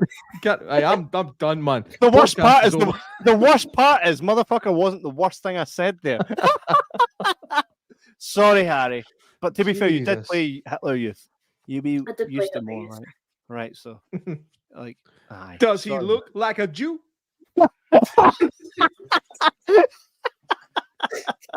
He's monkey fry. Does he look like a Jew? Then why are you trying to kill him? Oh man, we're gonna get in so much trouble. Yeah. Well done, Harry. You just got us banned. Yay! That's your name, Harry Bando. That's, Big Harry Bando. That's your name. Right. Harry Bando. Like Marlon Brando. It's a play on Marlon Brando, right? Janice says that would be phenomenal. Janice, all the way from the States, said that would be phenomenal. See, we've just concocted something here. We've just made something. Jews on a plane. Because what's his name? He already wore an SS outfit and oh yeah. in the Spirit. Yeah, the Spirit. He wore Nazi. Oh, that's SS. right. Was that film no rubbish? Very. Which film? Yeah. The Spirit. He had like a red tie. I remember this film. Who being had a really red bad. tie? I think Samuel L. Spirit. Jackson. The Spirit. Oh no. Oh, I can't remember. think Can't remember. Samuel It was done. It was Jackson's ever almost been like bad in anything. Sin City style, I think. Oh, that only works for Sin City. And even the second one, just the first one. I've never even seen the second one. Harry, someone was asking about Lefty's stunt double earlier. Do you want to speak about that? Oh yeah. Did you actually play it? No, no. Thing is, the stunt double had to get pierced. Yeah. Aye. Yeah. Mm-hmm. Pierce. Where about? Pierce. Where did you In the arcade, and then we filmed the shop just behind my mum's coffee shop. No. When I say I didn't mean where did the piercing happen? Like where did this person get pierced? Oh, Where did it right. happen? Behind my mum's coffee shop. Wait a minute. Your mum has a coffee shop? I was like, I said, where did it get pierced? And he went in the arcade. I was like, fucking brilliant. Mate, your mum has a coffee shop. She did, but yeah, the guy. Until we pierced somebody in the arcade behind it. Yeah. Oh, that sounds pierced amazing. his I wish foreskin. Mum had a coffee shop. They pierced his foreskin. Yeah, and At least the grenade first them. 3 skin were all right. Sorry, And mate. filmed it behind my mum's shop while the shop was open. Oh, your dad's an opportunist filmmaker, isn't he? Mate, that's the best kind, though. I think nothing ventured, and nothing 100%. gained, right? 100%. Did you? Were you there when he was writing Dick Dynamite and he was basically going through the process, and you were kind of because you I think like when my kids see what I'm up to, they always come when I'm like, believe it or not, but this podcast here doesn't look like this by chance. I've got to spend quite a few hours doing all the bits and bobs to make it what it is. My kids will come and they'll say, "Hey, what you doing?" I say, "Oh, this is what I'm doing," and they get to see it in its early stages. Did you get to see Dick Dynamite? Did you get to see Dick in its early stages? I got to see all the storyboards and stuff, like, and him drawing and writing the storyboards as well. Right. Does that give you quite a good understanding of what goes into making a film? And is that something maybe you would look into in the future? Because mate, we could be sitting here talking to the next Tarantino. Stranger things are happening. I remember sitting with Louis Capaldi while he was learning how to play guitar. So weirdest things have happened. I mind watching him standing at the bottom of his driveway flinging stains at cars because that's what he used to do when he was wee. He's a wee prick. But hey, stranger things happen, you know. I've got one of them kind of. Tell me that's in Dick Dynamite. Yes. It is. Awesome.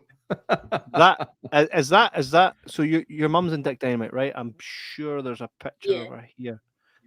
Yes, next to the ball sack, the blood sack. That wasn't supposed to be her head, was it? What? No. No.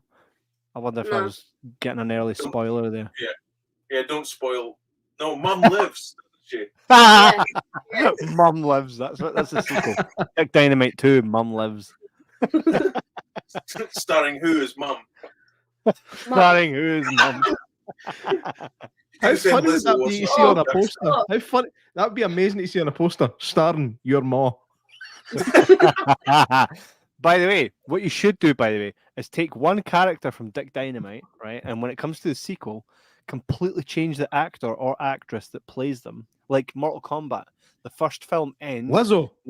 and the second one picks up exactly where the first one ends, but all the cast have changed. They're all in the same position. All Lizzo. It's all Lizzo. It's all Lizzo. That mate. Lizzo playing Anyway. multiple parts. Imagine Anyway, Lizzo playing Hitler. This is too perfect. This is too perfect. Apparently, from what I hear, she is a bit of Hitler. Just now, I don't even know what Liz is. Mate, someone sing a Lizzo song. What's a Lizzo song? This is where I feel old. I'm fat. You know. Oh no, that was Weird Al Yankovic. Sorry. Tiptoe by the window. What are you doing? Yeah. That's fat.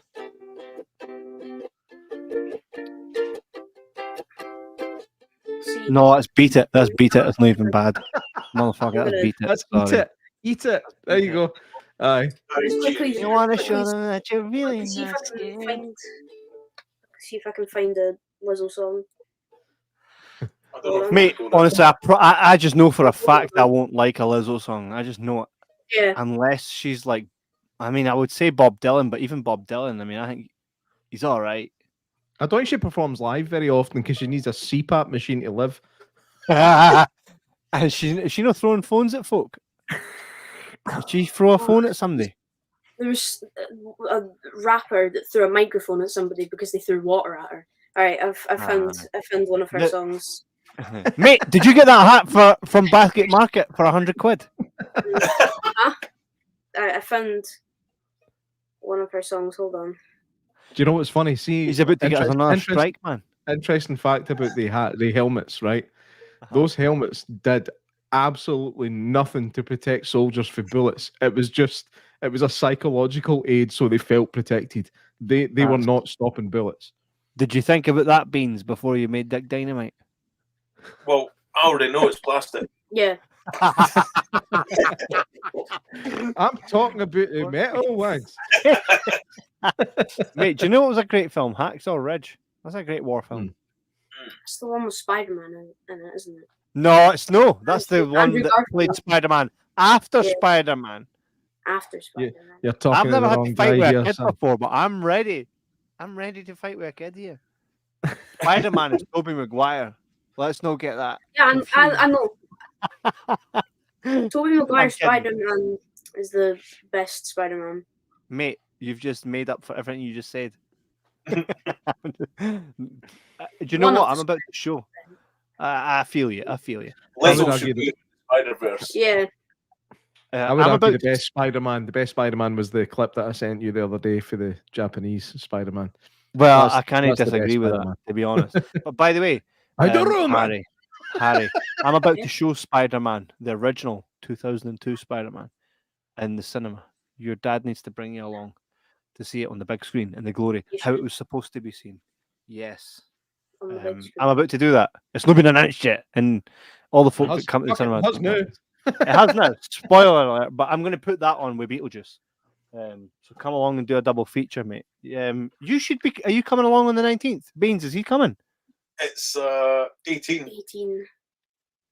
The film's in 18. He's Ah, in the yeah. film and he can't fucking He's in see the it. film and he can't No. even see it. That's Yeah. Well, disgusting. he got into like the secret showing at Carnegie Hall, Yeah. the 2-hour 15 version. What do you Beans. mean? What's the 2-hour-15 version? What is this So the legend? original We're version getting- was 2 hours 15. Now it's down to 90 minutes. So he saw that at Carnegie Hall. Yeah. Is that in Beans. Dunfermline? Yeah. Right. Beans. Yes. I Good might for know the a guy. heart. I might know a guy that runs a cinema. Might Sorry, know a what guy. was J-Mac singing there? I was digging that. You should come along, Harry. I have a Harry that would like to meet you. But I also have a Harry, and he's quite cool too. So maybe we can all We could- watch Dick Dynamite. Legally, we could set them up in your new wee room and have Mario Kart on or something. 100%. That's why it's there, mate. That's been getting booked out like mad. And I was Is told it? this. Oh, that'll never work. That'll never work. I was like, is that right? Aye. Is it working, Fucking eh? Watch this, man. Oh, aye, definitely. Oh, And do you know what? superb. It's great. And I'm thinking about running Good Night Sleep in there for a couple of weeks. What's that? Good Night Sleep. You know the short film we made that you're like, the main Mate, I character forgot what in? it's called. Same hang, aye. Same hang, aye. Just that, J-Mac. Just that. Just that. Aye, just that. Jesus Um, Christ. Aye. See, by the way, so Dick Dynamite has been quite a wee part of my life for the last wee while. I've been thinking about it quite a lot. So I'm actually really looking forward to seeing it because it's something that I've spent so much time thinking about that I've actually not seen. And I know Matthew Man's the exact same. He's spent a lot of time with these characters, the imagery of these characters, and has yet to feel it. Beans, a question for you. Yes. What would you, if you could describe any other film that you would say, like, so if I was to say Spider-Man is like Superman, but a guy with webs, what would you say Dick Dynamite is like? What was the closest thing you could Commando. see? That's good. That's good because Harry's sitting there giving it Commando, right? Which means he's no thinking about the same things you're thinking about. Right? He's thinking about purely. He's giving us the honest, which is class. Yeah. Commando. So on the 19th, I'm going to let off some steam and really fucking enjoy this. Then, sorry for the bad language, mate. I know you. Could you Actually, imagine in guys, Commando if his name wasn't John Matrix, his name was Dick Dynamite. You're training Dynamite. That would be awesome. Bennett is one of the best bad guys ever. Mate, he's is that class. stringed vest? That stringed vest. Yeah. I thought it was That's fucking chainmail. brilliant. I thought it was chainmail. until about a year and a That's half what I'm ago. saying, man. It's Rab C stuff. It's Rab C. By the way, which Clive Russell is in. On Rab is it C. Rab- I tried to get right in about Mary Doll. Hey, me after me. I've got a chicken, a fake chicken from Rab C Nesbitt. Like an episode. Does she hit him over the head with a chicken out the freezer or something? Probably, Aye. mate. Aye, Hey. I think you're right. You've got that chicken. Somewhere, yeah. Well, you need to get that in a t-shirt, man. I've Well, got that mate, chicken. Dick Dynamite 2, we know the guy that played. What did he play? Remember when Bernie left and then died? Yeah. Oh, by the way, I looked right into that. I don't think he was. I think the media turned that into something. But you remember the guy that replaced him? What was his name? But it was David Mackay. The English are too many from Braveheart. But we know him, mate. Dick Dynamite 2. Dick Dynamite In there 2, with Lizzo. Rab C. So I've got a movie quiz for you. Do you want Harry to read it for Yes. you? Aye. Can you read that, Harry? All right. So 5 questions, true or false. All right. Okay. Right, Kev, you start. I'll go second. You third. Okay. I'm no good with quizzes, You're that, asking me, Heather? guys, okay? Yeah. All right. So, number one, true or false? John McClane of Die Hard fame was originally portrayed by Frank Sinatra. True. J-Mac, what are you going for? I'll just say false. It's true. He was portrayed by Frank Sinatra in The Detective, Of course he was. novel by the same author. Yeah. There you go, No Frank way. Sinatra. That's mental. Yeah. Okay. That's- That's crazy, eh? But they didn't get him. Here's some trivia for it. They didn't get him because he was too old by the time Die Hard was made, because I think The Detective was made in the 60s or something. yeah. But what's his face that made Predator? John McTiernan. Yeah. I met him at one of the last film festivals. And You hearing this, Matthew, man? and he told me that, you know, this was the big change of like going from 80s muscle men to sort of like your average guy being a hero, right? Yeah. So who was initially attached to it in a tracksuit was Richard Gere. Do you know, I could see that working. Yeah. I could 100% see that working. But Bruce Willis is John McClane. He just no better cream than the one that Heather makes. Was Die Hard no pitched as a sequel to Frank Commando as well? Sinatra.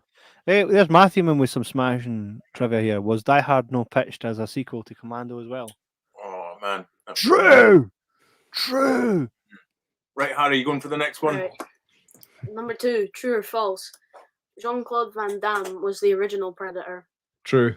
That's true. We even heard the story right from Jesse Ventura was like, so Jean-Claude Van Damme was there, but he was moaning the whole time because they couldn't see his face, so he got fired on the day.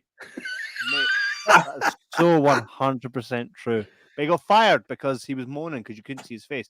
And I by mean, the also, way, he wanted to show off his karate skills as well. And they were imagine like, that, right? No. But do you know an alien, mate. when Predator was being filmed, they didn't actually know what the Predator would look like, so they came up with this absolutely hideous looking thing, right? And that's what Jean-Claude Van Damme, which we, by the way, we filmed, and he's a small dude. He's a small guy. You do like I think he's one of these guys that like you know that he's not as tall as you would expect. Like everybody knows he's like 5'9", right? But even knowing that, when you meet him or when you see him in the flesh, you still expect him to be a tall 5'9". Do you know what I mean? He's tiny. but He's tiny. He's just this wee guy. But every single split kick that he does is filmed for a low angle, so he looks like 19 feet tall. Yeah. We seen him, by the way, here's a wee thing for you. We seen him when we also met Jason David Frank, God rest his soul, the Power Ranger that died. Right? Oh, is that the Green Power Ranger? Yeah. Yes, right. Yeah. Nice Power guy, Ranger. proper nice guy, by the way. Beautiful fucking soul. And he's dead now, unfortunately, right? I had a hard time with life and just kind of ended it all, right? But get this.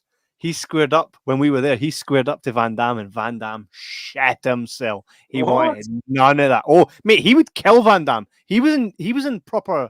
I think it was Bellator, where he was in proper cage fighting. Van Damme is no nice guy from the sources we hear, right? And when we he's not in Dick Dynamite 3 now, is he?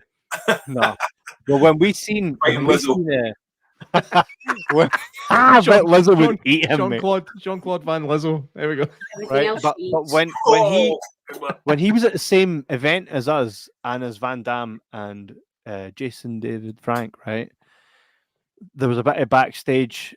Basically, Van Damme was he basically said to us, "Don't meet your hero," because Van Damme was my hero, and I met him backstage, and he's not like, don't meet your heroes, right? And then I saw online that Van Damme and him were having a bit of back and forth, right? Went to strippers and all this and was acting like an asshole backstage. And Jason David Frank, the Power Ranger, was like, bitch, don't insult me. He's like, come on then, let's go for it. And Van Damme was like, mate, I want no trouble. And Jason David Frank was like, I will squash you, motherfucker. That's class. That's class. Imagine the balls that you have to square up to Van Damme. Mate, I wish Jason David Frank wasn't dead, because when we met, like I shook his hand and said to him, I says, mate, you were my childhood. I says, I watched all the Power Rangers. I says, like, you were it for me. And he, again, like Clive Russell, he was such a returning guy. He was all for the fans. So see, when I heard he died, mate, we done a tribute episode to him, right? Cool. He was genuinely such a sweet guy. And do you know what? He'd have been in Dick Dynamite too. I had his email. Mate, I had his email. He'd have been in Dick Dynamite too. Honestly, such a loss to the world was that guy, because he spreaded nothing but positivity and nothing but good stuff to other people. The amount of kids he brought up on stage to show them how to do the karate stuff. Aye. Let's do the quiz. Genuine fighter. Let's do the quiz. We're halfway there, living on a prayer. Got another 3 left. All right. True or false? Tom Selleck was originally touted to play Indiana Jones. Probably. True. Because I know they did not want Harrison Ford. Correct. But George Lucas was like, yo, he's my boy. He's dead. Did you see, though, that they made as a tribute to it, there was an episode of Magnum PI. I don't know if it was like a dream or something, where it basically is. Probably. He's like basically Raiders of the Lost Ark, the hat, and he's got the whole outfit, and it's like it's weird. I'll need to Mate, look at like- that. The thing is, like when I heard that for the first time, that he was originally supposed to play Indiana Jones, I was like, I could see that. Yeah. Do you know? I could. Well, I did you could see the it. new Flash, don't- mate? I don't have this kind of thing where it's like, oh, I can't imagine anybody else playing any other role that wasn't played by them. Do you know what I mean? I can actually kind of think my way through it and go, I could see that. Well, I went by to the see way, Oppenheimer. I went to see Oppenheimer recently, and I said to myself at the time when I was watching it, I was like, Josh Hartnett could play Indiana Jones. Josh Now, Hartnett was class in that. Hey, Josh, by the way- he looked perfect for it, and um, it's one of these things. by the way, here's a question for you, Beans. All right, J Mac and I were supposed to be in Harrison Ford's house filming. True or false? Knowing you, I'm going to say true. True. It was motherfucking true. COVID fucked that shit up. by the way. Oh, COVID, he agreed to it. COVID fucked that no shit way. up. Unbelievable. Stop swearing in front of the young man. Sorry, wee man. Sorry. In front You've of probably this heard it young before, right? this young If Nazi. you've this listened to Hitler any of your youth. dad's music, you 100% know the words we're saying, right? Yeah. I'm expecting you to be like A at drums, A at bass, A at guitar, right? Yeah, he's learning drums. Drums. Yeah. Yeah. Playing System of one a thing. Down. What? System of a Down. Yeah. What tune? Hubert. He's one on the gonna be first all right. album. He's gonna be all right. The fact he's Yeah. saying on the first album, he's gonna be all right. Yeah, He's a gonna good be- one. By the way, I Cool. found that music saves people. I think my friends were all doing mad stuff, right, at school, buying cigarettes because vapes weren't a thing back then, right? and in my spare time at school, I would be in the music room, giving it all the pattern, using every piece of time I had. Is that a I'm not Yamaha? hearing that at all. Oh, You're not hearing it? Oh, is that a Yamaha? mate, of course you are. Of course you are. I thought I was class until I started watching some of Beans's videos with his brother just jamming away, and I thought, I don't even know if I'd keep up. God damn. That is Right, a Yamaha. He's got two more I've got questions. two more. Yeah. All right. True or false? Okay. Okay. So what's that name?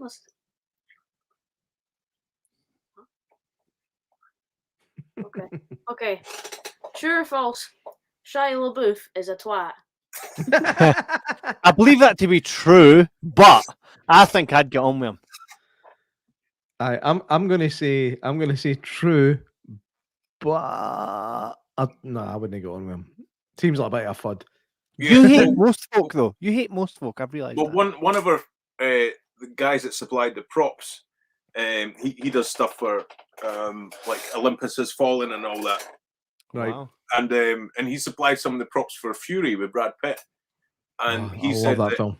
every day Shia LaBeouf would challenge people to a fight, but for real, and including Brad Pitt. Why? Aye. Why I'd would love you to do be on that? step with him because I think he's a bit of a fucking method actor, isn't he? Mm. He's like he gets in like his character's a bit of a. I mean, his character in that film is a bit of a fud, so I think he just kind of embraced that whole thing. But he seems to be just a bit of an antagonistic guy, Yeah. which there's no need to be, especially with people you don't know. Like if you know people and you decide you want to be antagonistic towards them because you don't like them, that's one thing. But with people you don't know, there's no need to be horrible, you know. Yeah. Um, So a twat. Shia LaTwat. Did you see Matthewman's comment there? Nah, as well? yeah, missed it. the Rescue Rescue Rangers are rest Dressed. like Magnum and That's that It's is true. actually that's true. I Yeah. did know that one. Man, we need to Um, do a quiz with Matthewman. It'd be Matthewman, by the way, should have his own. I'm so shocked that like Matthewman's no this big. Matthewman's shy. I don't know if you've noticed this about him. Right, he is, but he is Matthewman is genuinely shy. One of the most talented people I've ever met. Do you know what I met? Beans, I met him for the first time. Mate, check in this out. Lanzarote. Never met him physically. Never met him physically ever until I went on holiday, and Matthewman was on the same holiday. Like, what the fuck? He was in the same resort. Like I was sitting by the bar myself, just having a wee drink, and then I heard a voice. I was like, "That guy sounds like Matthewman." They walked by and he had sunglasses on and a hat on backwards, and I was like, "He looks a bit like Matthewman." And then I texted him. I was like, "Mate, I think I've just seen you." And he said, "I doubt it, mate. I'm in Lanzarote." I was like, "So man." Matthewman he honestly is a brotherhood to the podcast. I think Matthewman has become a part of what we are, and he found us just by chance. Yeah. And by the way, is it safe to say about the sequel and he has agreed, right, to be part of the sequel? Who, Matthewman? No, the guy that Matthewman, myself, J-Mac, yourself loves. The guy who was on your show. Yeah, he's a certain cop that knows samurai ways.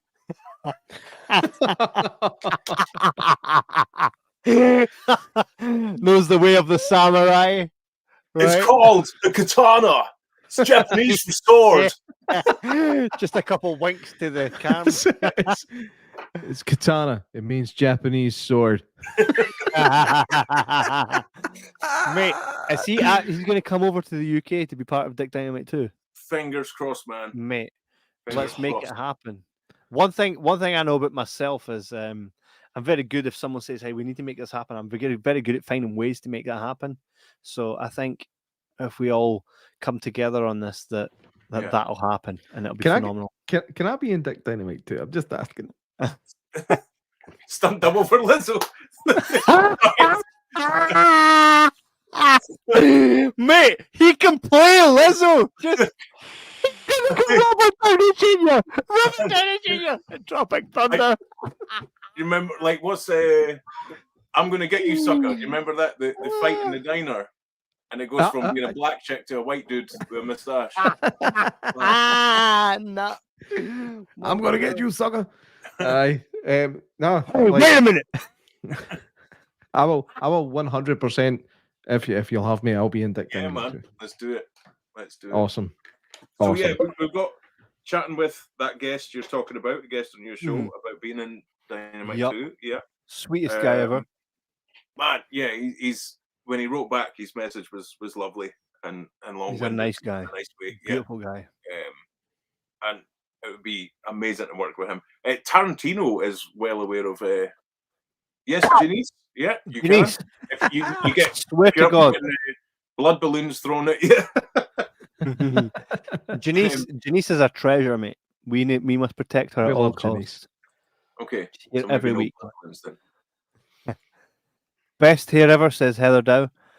Mate, those are some heavy locks. Is he talking about Harry or is she talking about Beans? Yeah, this is them cut as well. Well, I noticed in his Hitler Youth picture that he had longer slicked hair. We Harry. Yeah, that was how many? It was a while ago because he had his hair like down to here. There. Oh, you look like a member of Hanson. Mate, I'm going to see them on the 20th of November. I'm going to see them, mate. Yeah. No, they're men now. Well, tell him who says sign me up for part 2. Tell him who your dress is for Halloween with your long hair. Oh, I was Michael Myers. No, Kurt Cobain with a bullet through his head. Oh, Jesus. Oh, no, you didn't. Mate. You're talking to one of the biggest Nirvana fans ever. And I appreciate it. Courtney defo done it. Watch.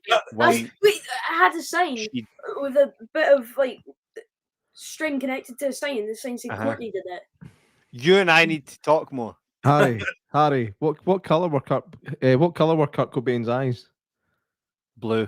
They were blue. Yeah, one blue that way, one blue that way. Nah. Oh, that's the old Metallica one, aye. The old Metallica one, aye. The old Metallica one, aye. I kind of like that one. Harry, don't be influenced. Don't be influenced by him. Right. By the way, I am such a Nirvana fan. Like that's where my teen years were reading all of Kurt Cobain's journals. Like, I was mental on Nirvana. Do you know Harry, do you know who did Nirvana better than Nirvana during lockdown? Pearl Jam. Post Malone. Mate, he Did you see that? people. I think people don't appreciate Post Malone for what he is, for what he actually is. It was like him, Travis Barker on drums. Yeah, It was like better, tighter than Nirvana ever were, and yeah, but it was brilliant. And like seeing I how think- talented he is, like his real music, I'm like, what the is that? right. It's like Like, when you step away from what you're doing, right, and shows what you actually love. It's like, Well, that's the shit. Yeah, I've got to say something. This might be controversial to you guys, right? But that was my exact thoughts when Disturbed did Sound of Silence. I think that's my. I think that's an amazing cover. I'm not a big fan of heavy. Mate, I go heavy to the point I'm orc metal. No, I struggle to go heavier Top than fucking Metallica. Everything. I struggle to go heavier than Metallica. So when I heard Disturbed What? doing Sound of Metallica are Silence, considered hair metal, right, Beans? Oh, Right. You're No. talking to an actual rock star, mate. You're talking to an I actual know, rock I- star. but this is the You thing, forget though. that, motherfucker. No, I don't forget that. Harry, Just, are you even aware as to your relevancy? You're damn, mate. And his impact on historical music and what that is to the new breed. Like, to truly appreciate music, you have to understand. Thanks that for what making this came feel like before. another fucking Michael Moore moment, you prick. Sorry, but I have such appreciation for music and artists, and I don't think music gets the absolute praise that it should. And Harry, mate, your dad was part of a movement, no just a band. Correct, Beans? Beans, are you a lot older than you look? yeah. Yeah. 20 years in the music I- industry, my I man. genuinely think you look younger than me. Like, so Okay. this is when I reveal to you that I'm 38. Beans is 60. No, his mum is. No, she's no. No, she's no. Oh man. How old are you? How old are you? 44. What, you are or your dad? Yeah. Yeah, he's 44. I'm 37. 37, Well, you've that's good, still good. you've good skin, man. I'm Oh, assuming you use no, Dove he's- products. He's right. I'm 44. Yeah. Right. So Harry's got one more question for Alright, you. one more. yeah. Right. Sorry. True or false? The original title of Butch Cassidy and the Sundance Kid was The Sundance Kid and Butch Cassidy. Yes, that's correct. I'll say false. It was true. The answers for all of them was true. Of course it was. Damn it! So Damn it! there you go. How shite is that? The Sundance Kid and Butch Cassidy. Yeah. It sounds naff. Yeah. Only so- because you know what Butch Cassidy and the Sundance Kid was. No, there's something about saying like you have to say things in alphabetical order for it to sound properly, right? For it to sound proper. The only exception is knife and fork, right? Knife and fork. If you say fork and knife, you sound stupid, right? Oh, But- fork and knife sounds class. No, away and fork Beans, yourself. back me up. No, Mate, fork- there's Harry's sitting right there and you just said that. He but, said like, fork. but like when I was growing up, it was like I've got a twin sister, Beans, right? She She's does, on the that's podcast Heather. tonight. That's She's Heather, that's Heather's my twin sister, Mate, it's literally And- J-Mac without a beard. and it's always been Heather and Jordan. It was never Jordan and Heather because it She's the doesn't. superior twin. I'm the oldest, man. I'm the fucking oldest. She's the superior twin. But It's the same with Pinky and the Brain. You can't say brain and Mate, Pinky. See the fact you're even referencing Pinky in the Brain. I've got Pinky in the you better walk your ass through that cinema. I need to Benny, see he's you in real actually life. he has disproved my entire point. I'm back in my box. Pinky in the Fact, brain. even know what Pinky and Brain is. Pinky Yes, and how the do you know what brain, Pinky and the brain, Brain brain, brain, brain, How do you know brain, what Pinky and the brain, Brain brain. is? Because I've like seen it. Okay. Pinky in the Brain was a thing of my year. That was the Animaniacs, wasn't it? Pinky in the Brain. No, it wasn't it? It was on before the Animaniacs. Well, was Pinky in the Brain its own the thing? Brain. There was that J-Mac other Lee. one similar. That it was like a rip-off of The Mask. Jeannie! Yeah, I don't even know who Jeannie is. Jeannie's in the Dick film. Dynamite too, yes. And she works at I think it's Elstree Studios and stuff. Oh, awesome. And like she was coming up for one of the scenes, and she was like, "Oh, look, she took a photo of these props on her wall in her work at Elstree Studios. I was like, right, I'm going to put these in my handbag to bring up to the shootout in the bar." And I was like, that's Han Solo's blaster. And it was literally Han Solo's blaster. So you can't just take that. Yeah. So there was like, she was like, I'm going to take this one. And I'm like, and it was Jen up Han Solo's blaster from like the London Film Studio. And she's been working on, I'm not allowed to say, but it's pretty big film, a sequel that's okay. Yeah, and some other stuff she's making, like loads of stuff. Do you love having insider knowledge? Mate, what's the deal with the dude that was in Indiana Jones and all that? Did we find out if he was... Yeah, it was great. There's a dude, by the way, just so you know, Dick Dynamite is graced with someone that has been part of every film that you've ever loved. Allegedly. Just kidding. I know there's the guy that does quite a few bits and bobs with Dick Dynamite has been part of several films. Correct, Beans? Yeah, he has. Yeah. Stan Winston? Hey, mate, he's dead though, right?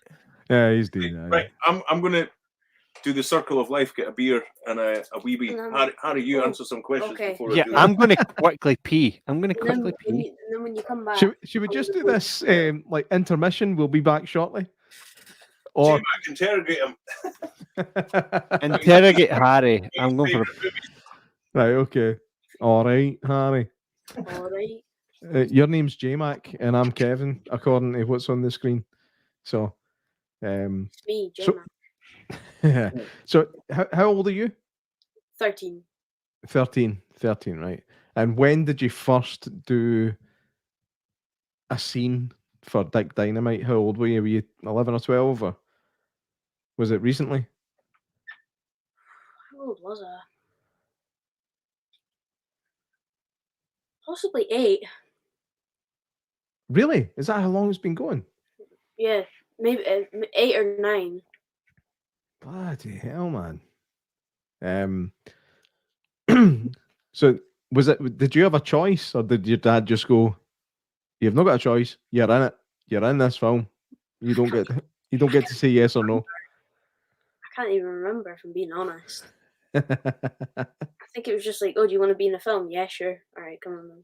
Why would you say no? Do you know what I mean? Why would you say no? Aye. If anybody ever gives you the opportunity to be in a film, always say yes. Yeah. Maybe not in all circumstances, but you'll find out about that later in life. So can you remember like getting that costume on for the first time, like looking in the mirror and going, did you think to yourself, I look cool, or did you think, oh no, I look like a bad guy? I think it was like, oh, it just looks like I'm wearing my school uniform, but with a swastika armband.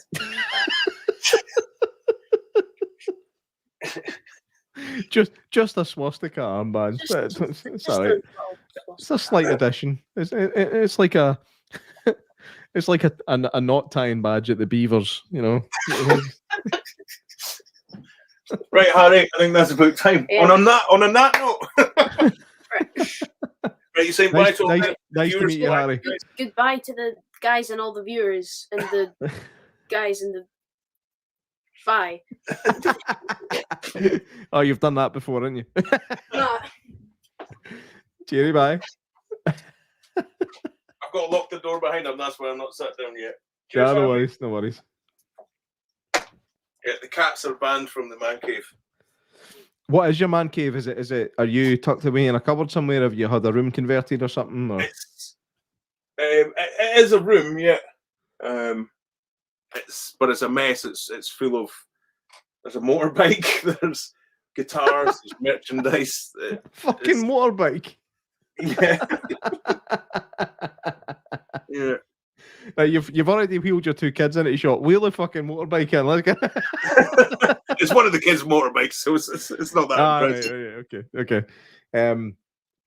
No man, I'm really looking forward to seeing this film. I mean, I can see in my mind what type of film I think it's going to be. Cool. It's it's coming along on Saturday. Oh, 100%. Aye. Oh, amazing, man. Yeah. Aye, definitely. I will be there with bells on. Cool. Well, someone suggested doing a bingo to it, like ticking off every sort of like homage to like various other films and stuff, which I think it's a pretty good idea actually, because there is so many like tips of the hat to whether it's Commando or Predator and things like that. I'll need to figure out the most non sort of actiony one actually. Right. That's not bad. Were you thinking about maybe doing some kind of prize for anybody that can kind of tick them all off? I'll need to go through it all and work out exactly what they're all is, because there's everything from Star Wars to Blazing Saddles to there's tons. Yeah. I love spotting homages to other films and movies. In fact, I spotted one earlier on tonight. Kevin, I told you I watched Cobweb, and I spotted a shot that was 100% straight out of The Shining, like bang. Which right one? Out. It was the mum with a fire poker digging into the wall. And it was shot exactly the same. So as she swung the fire poker into the wall, the camera moved like that, and it kind of stopped when she hit the wall. It was the exact same as Jack Torrance hitting the door with the axe. And I love stuff like that. I love it when you can pull your inspirations in. And Jesus Christ! Well, another Mafia-man. Oh my! Dick Dynamite 3. Oh my god! We are so getting cancelled, mate. We were making some good bank for a while. We lost that a long time ago. Oh my god! That was phenomenal.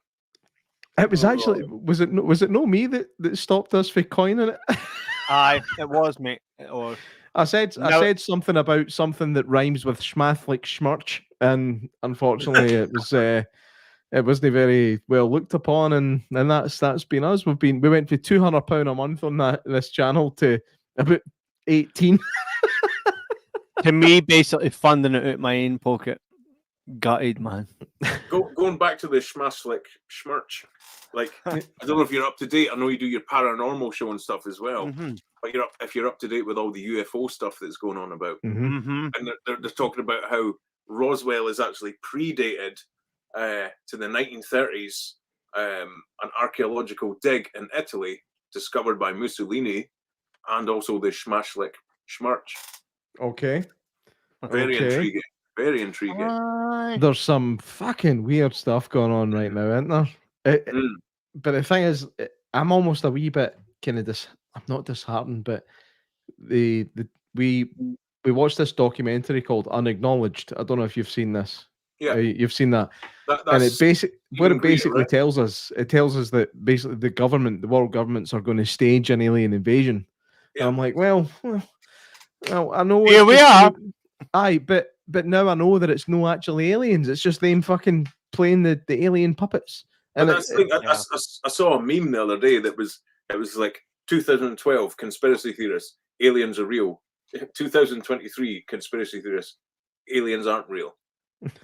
Even though all this stuff's coming out in Congress and everything, aliens, UFOs are real. But the people who are into that sort of thing was like, no, it's all staged. Who knows? No idea what to believe. The American attitude to it, though, is do you think that these UFOs pose a threat to our national security? Oh yeah, 100%. How? How? Well, here's where I'm at, right? They've no turned me into mince, and if they turn me into mince, I'll not have to worry about it. So here we are. Exactly. Like when they invade and they want to attack, just make sure I'm wiped out in the first go. I don't want to survive. I can't Mad Max this world. I'm no built like that. Beans, you look like you No. can survive this shit. Not with kids. Like that's the thing. It's just sort of like You're like, take my kids, you let guys me are- survive. you guys are movie hit buffs as well. Anytime you watch stuff like post-apocalyptic, you can't help but envision yourself in it. Oh, right. If that was me, I would do this. Oh, I would totally kill that guy just to get his food. And totally picture yourself in it. And then we lived through pretty much a flimming post-apocalypse type thing, right? The past 2 years. Yeah, it was Yeah. weird. Like, it was more like Kevin Costner's The Postman than. Mate, that was a class movie. Oh, what? No, it wasn't. I It love was. the post. I love the postman. up. Really? See when he's holding that letter and he gets fucked. Oh, you just froze on the Postman. Whoa, Kev froze. This is a new thing. This has never happened before. And he looks like he's given a speech by one Schmadolf Schmittler. He's going to, how good the Postman is. The postman is good and I mean it. Oh my goodness. But now one thing I came to realize during the zombie apocalypse that we lived through was if you've got kids, it's impossible. You know, it was like, oh my God, get out the house in 30 seconds, they're coming. It's like, oh Dad, my shoes, my socks. Not possible. Like, Aye, that is 100. Why do they never know where their fucking shoes are? It's like you come in the door, you take them off, and then what do you do with them? Do you like fling each one to different corners of the house just to annoy yourself? Like, what are you actually doing with your shoes? yeah. And like my son's so bad for it. He's like, Mum, where's my thing that only I would know where it is? I don't know. Yeah, that's exactly it. Yeah. But so I'm kind of glad that we had that as training because if the real thing happens. Do you know the worst thing about the whole thing was the haircuts? Like I'm assuming you maybe didn't have to deal with this, right?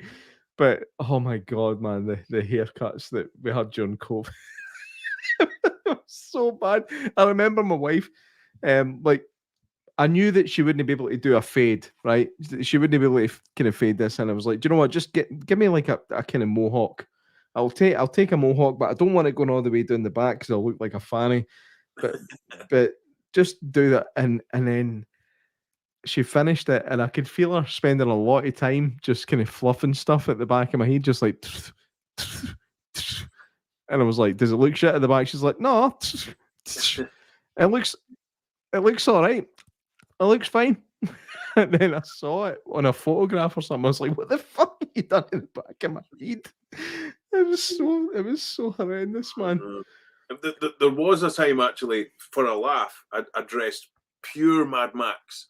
Like I got this like big shoulder padded black leather jacket, absolute spandex skin tights from Val, huge boots, like wraparound shades, and a gas mask.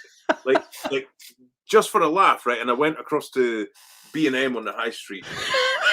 And, like, I think one of the kids filmed it actually, and like people like put on this like hard man walk, and like people walking past me like, what the fuck is that guy about? But then the funny thing was, like, when I was at the checkout in B&M, because it's literally across the street from us, like, know all the staff and like chatting away to them, like quite the thing. So there was like a woman behind me being like, you know, I'm like, I'm over 6 foot and I had these like giant boots on, so I'm even taller, right? Like she's looking at me and be like, what is this guy? And like, but then all of a sudden, like the staff are like, oh hiya, how are you today? And I'm like, oh good, I getting cat food and all that. And like this wee woman was like, what is going on? I wasn't expecting that voice to come out of this guy. I thought he was going to go and start beating shit in his arm. I heard that is like one of the. He looks like vegan predator. Somebody said.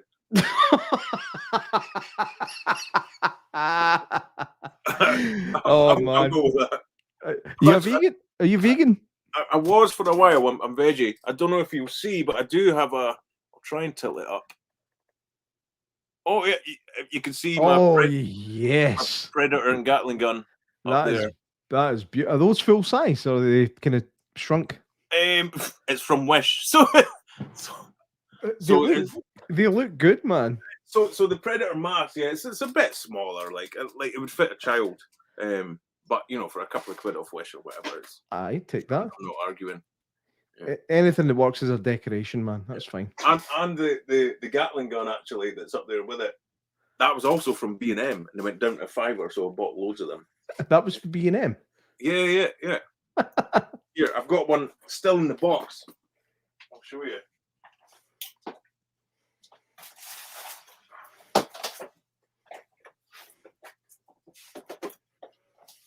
So this is what it looked like originally. Oh, I've seen that. Yeah. So then painted it up to look like the real thing. You'd probably get in trouble for that. Oh. Yeah, don't. Because that was another thing.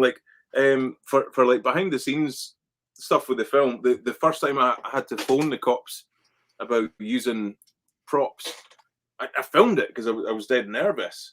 But then how easy it was, it made me think I'd actually done it once before when I was a student, and I was like, "Hi, I'm a student, and I'm making a film, and someone's got a realistic looking firearm." Like, "Oh, that's no problem." And it made me think, if you're going to rob a bank, phone the cops, but I'm a student filmmaker, and we're filming down the high street, and it's a bank robbery. Would the cops turn up? Here we go. And you're doing this during business hours? But there was one of the locations actually. I did get a phone call back from the anti-terror division. What was this in aid of? They weren't sure if they believed me that I was actually filming. They thought it might have been a protest about a certain place. So I had to assure them that it was genuine in the film and answer all these questions. But they thought it might have been staged as a protest against oil or something. Oil or something. Yeah. Was this when you were on the Edinburgh coast? Or was it was on the coast, yeah. Mm-hmm. Okay. But yeah, there was a few times there. We got off relatively unscathed. There was one time randomly, this African religious group turned up. It was bizarre, and they all turned up and had their phones listening to Kumbaya out loud, And I was like, "What is going on?" And this was on a break, and everybody's sort of topside above this bunker having barbecues and stuff, and they come marching up. They didn't come to protest. They were just randomly there for an explore, I think. And then I was like, right, what? It was to try and explain it. I was like, yeah, we're filming a movie. And I was stupidly, I was like, come down and see it. So I took them down into this bunker, and because it was a lunch break part, there's all these extras just dressed as Germans and shit, taking selfies and everything. And, this African bunch seeing all these guys in German uniforms and the flags and stuff, they were like, what is going on? And I was like, oh man, how do I explain this? It was just I just tried to find snars. I was like, yeah, see this guy, he kills all these guys. He kills everyone. And they just sort of trundled off. But just looking at the trailer, you can see that there's some explosions and stuff going on. I mean, how do you fit all that into a 10 grand budget? It's pretty much all CGI. Right, but there's which some is stuff. weird. Which is weirdly cheaper than doing things practically now. Yeah. It never used to be. Yeah, but it certainly is now. Yeah. I mean that the postman. No, Heather, no. Yeah, mate, the postman was fucking class. I'm standing by it. I like the postman. Postman was class. When that guy has the fucking letter in his hand and he gets done in. And he's lying there with it. Kev, where were you, by the way? Mate, do you know what happened? I'll tell you this, right? We got this new TV. It's 4K shite, by the way. LG. Seems no matter what fucking brand I get these days, they're letting me down beans, eh? fucking DJI, right? And she tried to turn the Xbox on, it didn't work, so she turns everything off and back on, because that's what I said to her. I said, "Hey, anything, right?" Which means she turns my internet off. Oh no! Which means I'm out the podcast. But I thought these guys are fucking pro. They'll keep it going. Things They'll we did keep it fine. going. We did fine, but I just felt the need like a minute ago to write a message to me. Where the fuck are you? You knew I'd be back, mate. Yeah, it's You fine. knew I'd be back. J Mac and Harry talked about school uniforms. School uniform. J-Mac still dresses up as a wee girl. His missus will proper smack his ass. Aye. So that was fun, by the way. The wee quiz and that was fun. It's not very often that we're the ones getting quizzed. Yeah, I thought it might work cool. Like, turn it around. And by the way, was I not spot on all of them? I answered 100% correct, right? We'll have to ask Harry. Don't be modest about it. I said true on every motherfucking thing. Absolutely everything. And Harry, by the way, he's got a future ahead of him if so he chooses. Yeah, I hope so. He's worked with Clive Russell. He's great in the film. There's one of the photos, actually.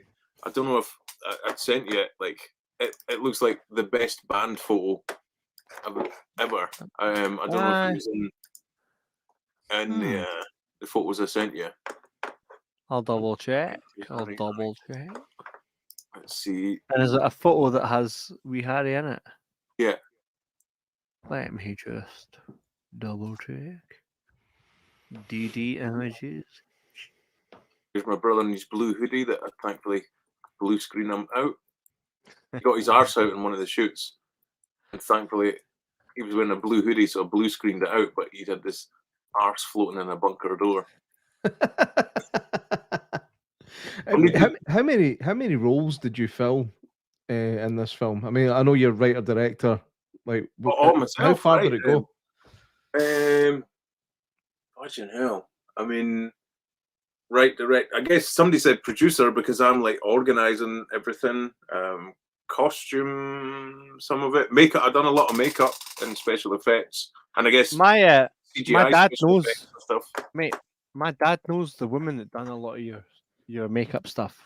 Her husband is good friends with my dad because, by the way, believe it or not, but I came for Fife, saw these Kirkcaldy and all that. I knew all that. That was kind of when I grew up. Well, you know, for Kenway or some shit. For me, no. Inverkeithing, mate. Inverkeithing. That's where I grew. That's where I had my starting. Same hang. This is what he does to me. He tells everybody I live in Glasgow. I live about fucking 15 mile away from it. So I'm just returning the favour. By the way, Glasgow, I can't go near anywhere with my car because it's a fucking les zone, and unless you're driving a fucking Tesla, you're not getting anywhere near it, man. That's not true, by the way. That's not true. I found it recently. Like, I thought it was, unless it was electric, you're not getting in, but it's not like that at all. It's like if you've got a diesel car, it's like anything up to diesel. Anything up to 2015's all right. Aye, both my cars are diesel and fucked.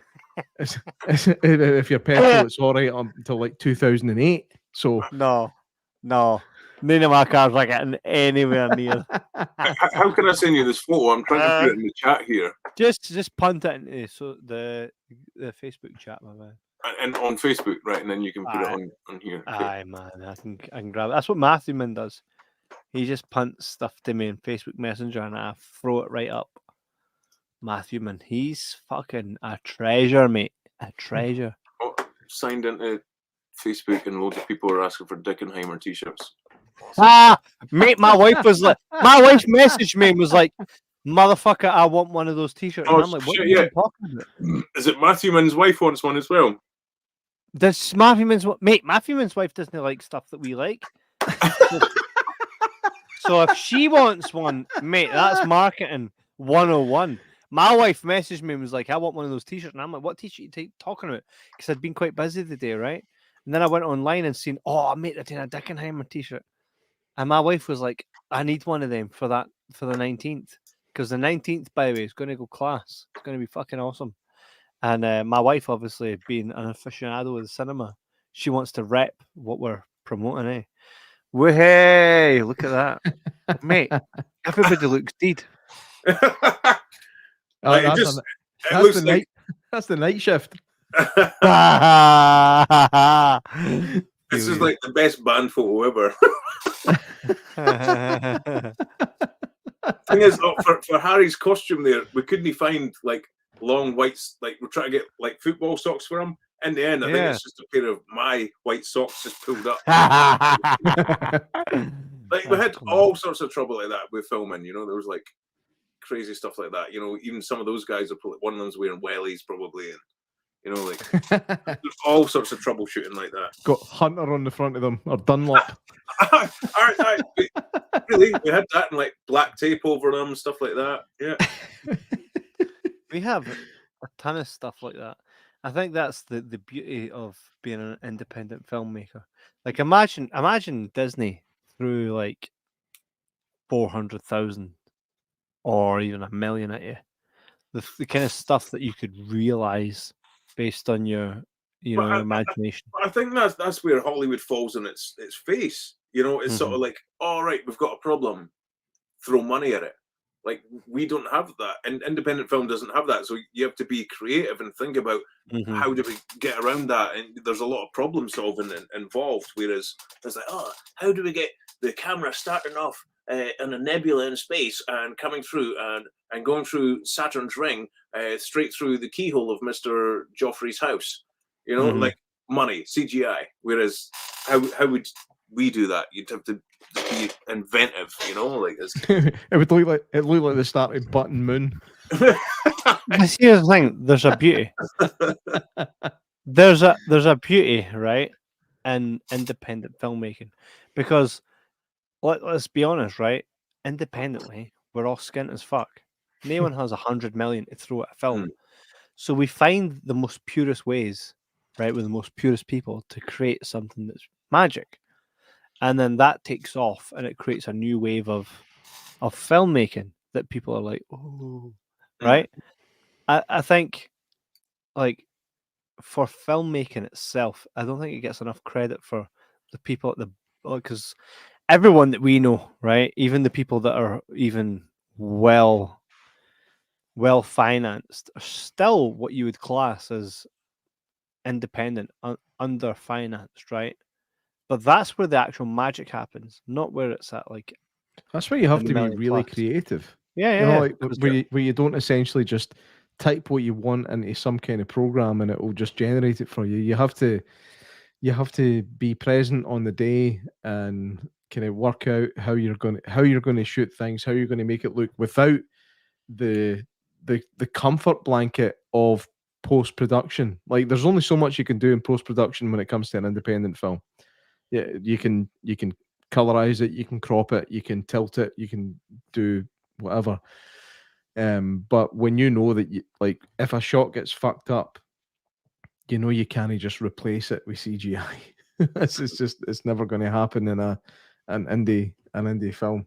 I'm really looking forward to seeing this. I mean, the title of the film makes you want to see it anyway. I mean, Dick. I mean, why Dick Dynamite? I don't know why I've not asked that. Richard. I just like Richard Dynamite. That's the thing. One of the makeup girls, Basque Country, and she thought it meant penis dynamite. I had to explain to her that Dick is a short version of Richard, and like another thing, like her on set and Sandy's ex-girlfriend, who's Italian, like we're in this like sugar silo, and it's like people have likened it to, I don't know if you remember the film Hannah and the shootout with Eric Bana, or the fight, sorry, it's like one take. I do recall. Yeah, it was like, I sent you that, you could maybe show it. Yes. Would you like me to show it right this minute? At the end of it, we were like, fuck, we're out of time, we forgot to get a certain character killed or shot. And what we had was we'd have a beanbag out of shot for people getting shot and stuff, and they'd like flail and fall onto this beanbag that's out of shot of the camera. And we were like panicking, we're like, fuck, we need to be out here in 5 minutes, but we've still got to shoot so-and-so's death. It was like, where's the beanbag? And like, so these two girls, the Spanish girl and the Italian girl, Basque Country, sorry, and they're like, okay, we find it, and they run away, and it, like, you know, pressure's on, and they come back with bin liners, and I was like, A beanbag. I was like, what is that? Like, we have beanbag, and I was like, no, a beanbag, not a bean.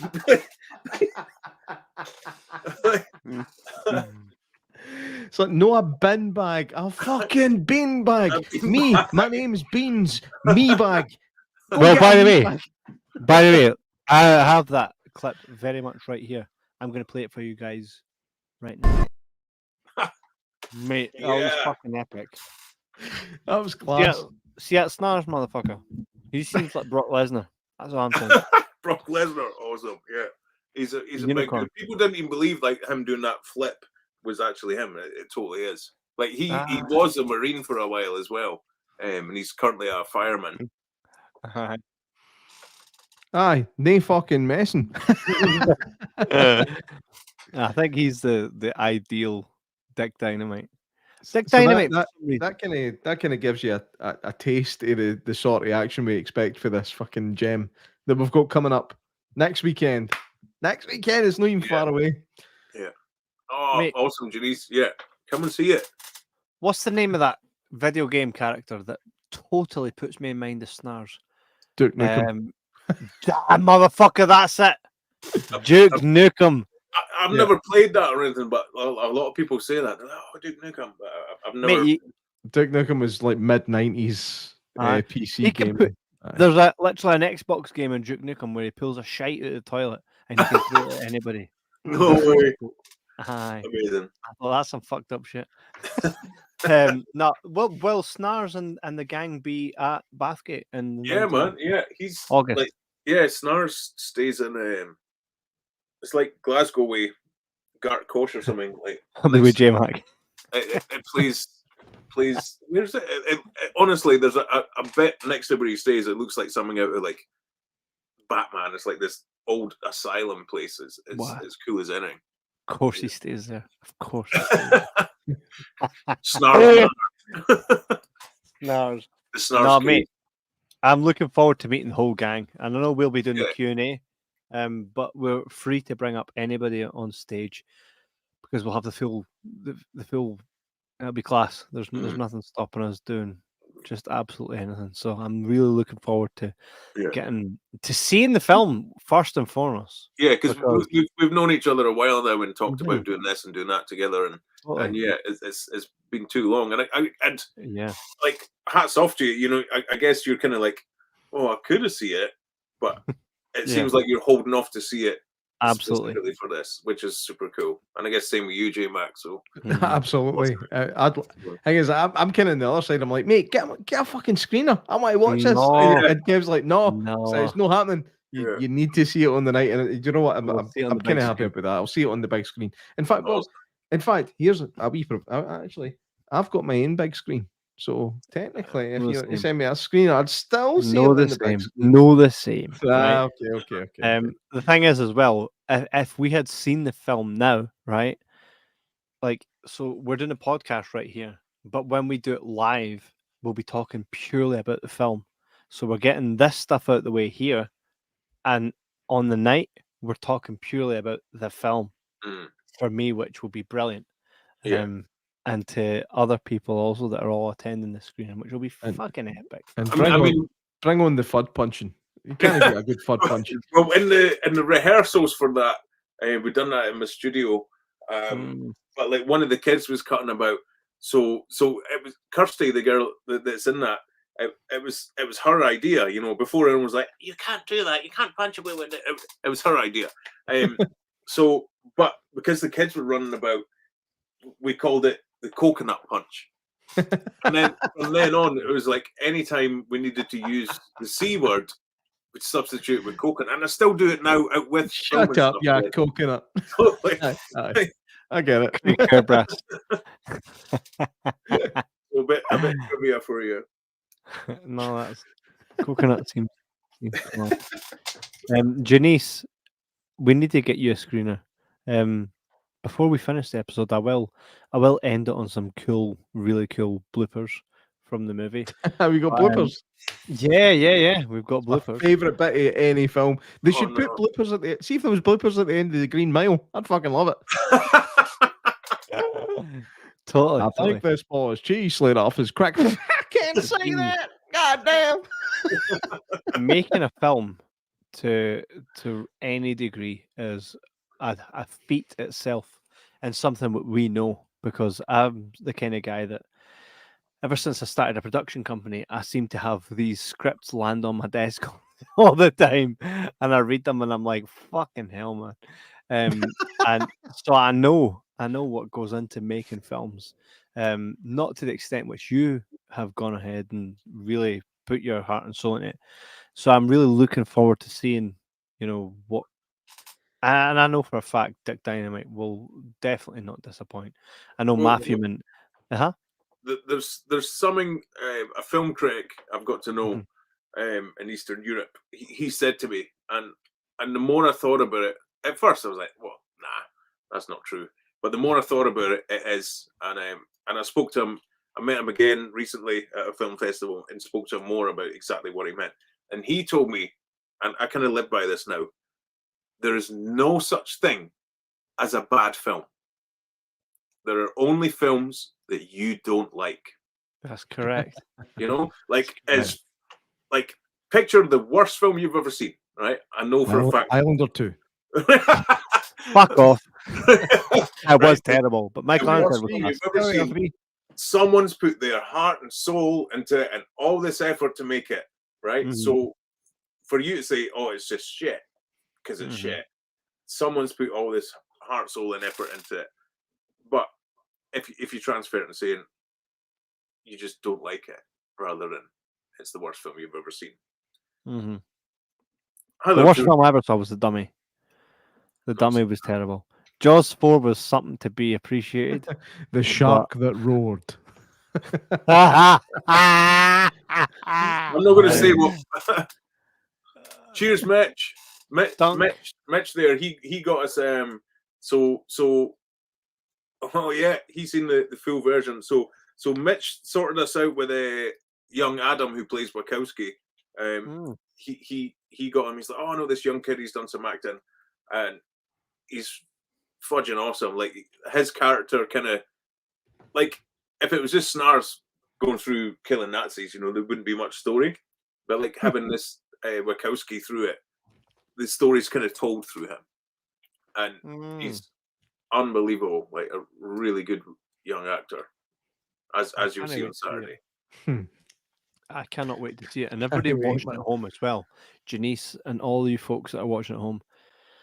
I imagine we'll have a film crew on the 19th that will film our Q&A with Beans after we see the film. And I really, I can't say that I've anticipated a film as much as I have as Dick Dynamite.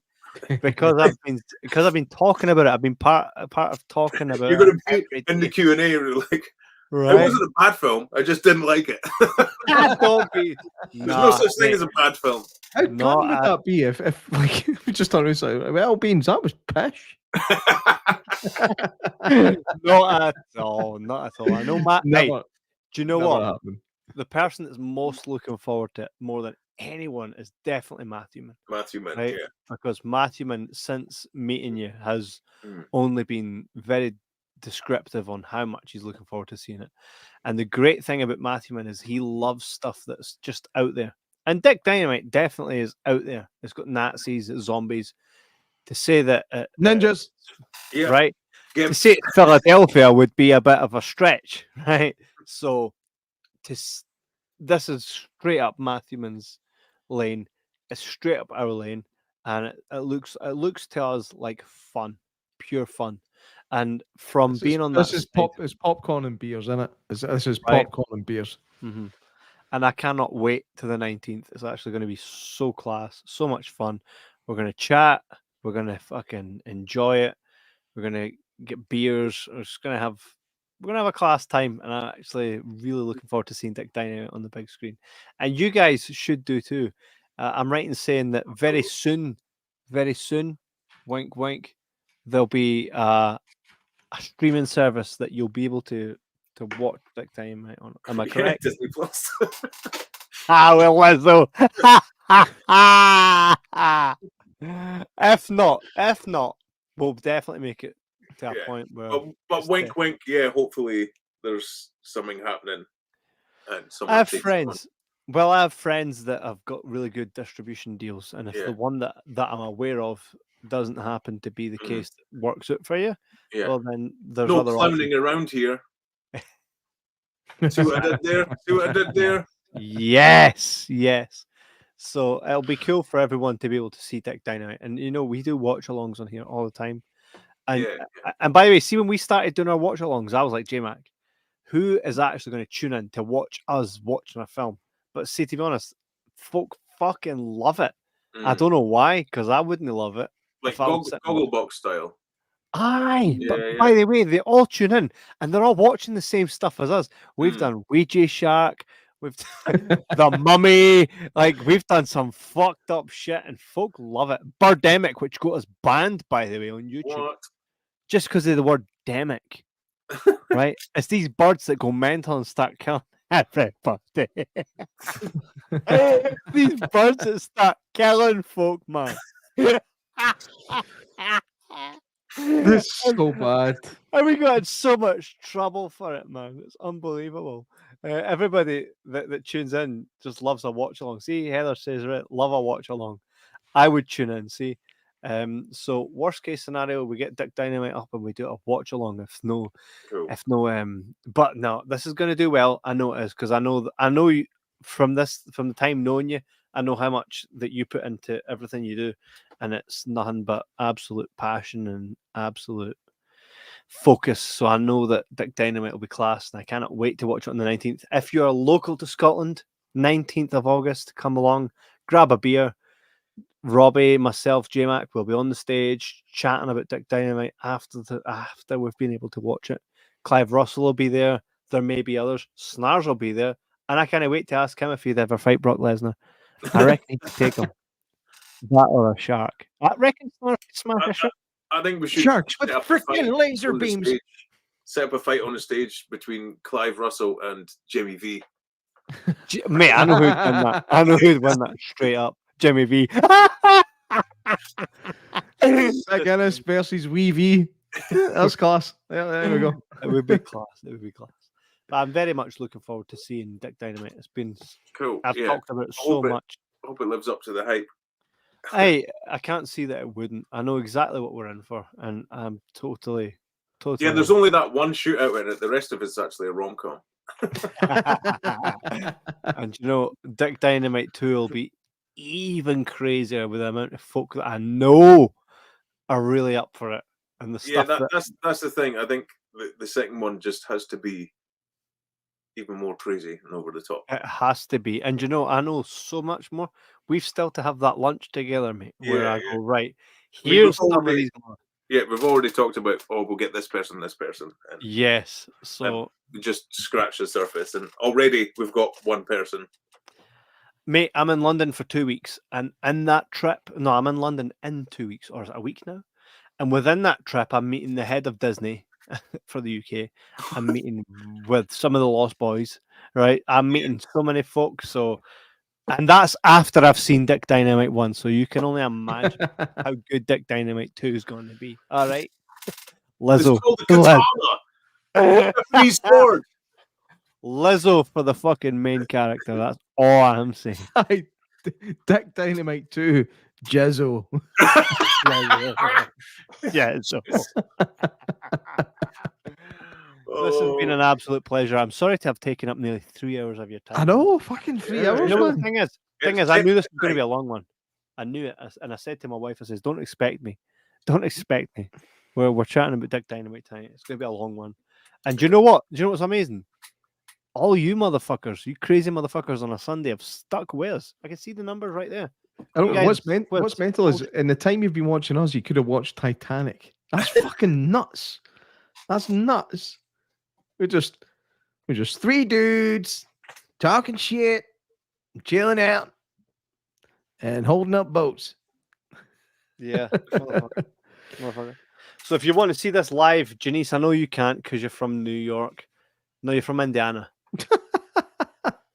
But you could come on the 19th. Hey, Janice, I'll put it out to you, right? If you happen to make it to Bathgate on the 19th, there are tickets there for you. And I'll It's like, even as long pick as you you can up. get a flight and accommodation, you'll get a free ticket to see the film.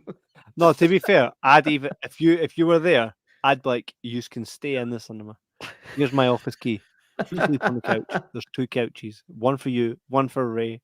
It's worth it. Yeah, we Right. flew to Scotland and stayed on a fucking couch. By the way, if Janice, and by the way, it's only a matter of time before we do something in America. Janice and Todd Surprise are the 2 motherfuckers we better see, and that's a fact. 100%. That's 100%. a fact. See, look, see, Janice is giving us all the love. Like, I'd love that. Love y'all. Okay, say good night, guys. she's telling us to producer. finish. I just She's like, right, I'm needing shut a up." fucking bed. She stuck with us for 3 hours, man. She's a fucking legend, mate. Legend. She's gone in the credits. She's gone in the credits. Damn. Aye, so cool, man. We will definitely announce when Dick Dynamite is available worldwide, because it will be at some point. 19th of August, to get your arses to Bathgate Cinema, because we're going to have a hell of a night talking about the film, talking about the process, things we didn't even discuss here. That's what's going to happen. Beans, is there anything you'd like to say in closing? Just cheers to everybody for the support. Cheers to the missus for putting up with my pish for however many years, and like putting the movie first over a lot of things. I'm too sexy for your pish. Too sexy for your Sexy for your page. I'd like to apologise to all fair brasses. All fair brasses. So they don't come and paste me. Lizzo on the other hand. Lizzo, mate. Lizzo, get your ass on this fucking podcast. For Dick Dynamite. Oh, God. Right, I've drank too much beer and need to wee-wee. Can I go now? Mate, I've Yeah. too much fucking whiskey. I don't even know what fucking planet I'm on.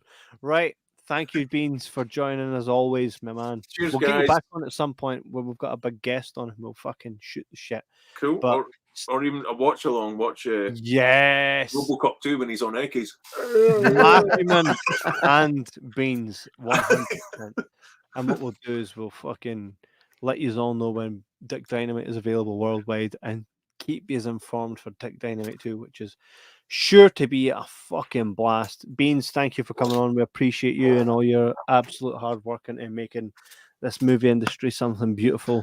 And that looks like a hell of a wee golden thing. That looks like Jungle Run. That looks like a shit you won on Jungle Run. That's class.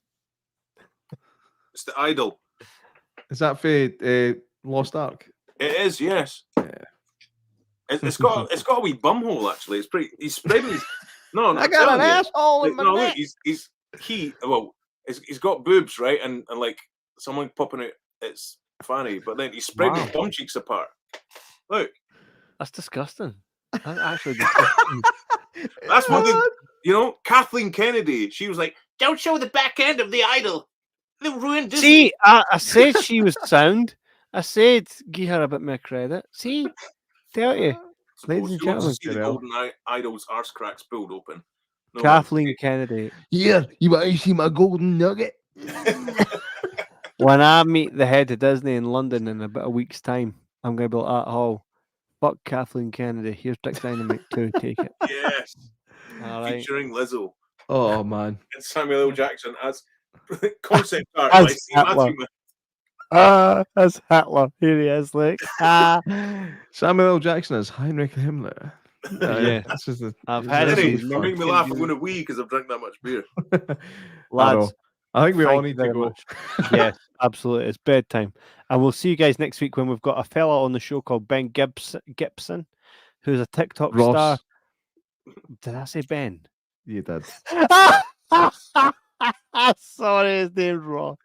Ross Gibson. I said Ben. An interesting young Yeah. chap. He's And we're gonna show him Dick Dynamite and see what he thinks. Hey, is he from Scotland? Is he from Scotland? no, he's American as fuck. Fuck him. That's, Keep him right, K-Mac. Keep him right. See him at New York. All right. That's how I spend my life, man. That's how I spend my life. Thank you, guys. Thank you, Beans, for joining us Awesome, tonight. It's yeah. been a 3 hours fucking extravaganza, and it's been fucking beautiful. And we'll catch you all in the next one.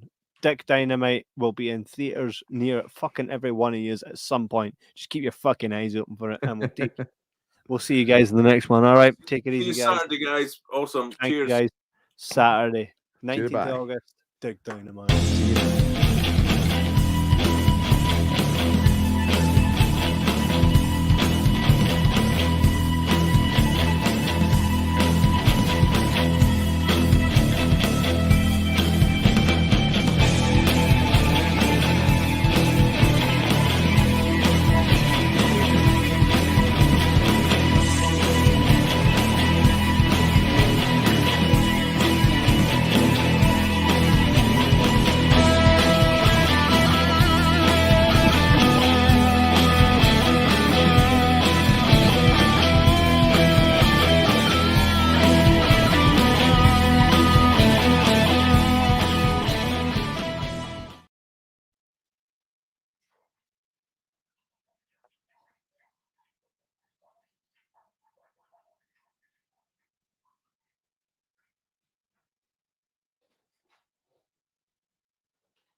Bye.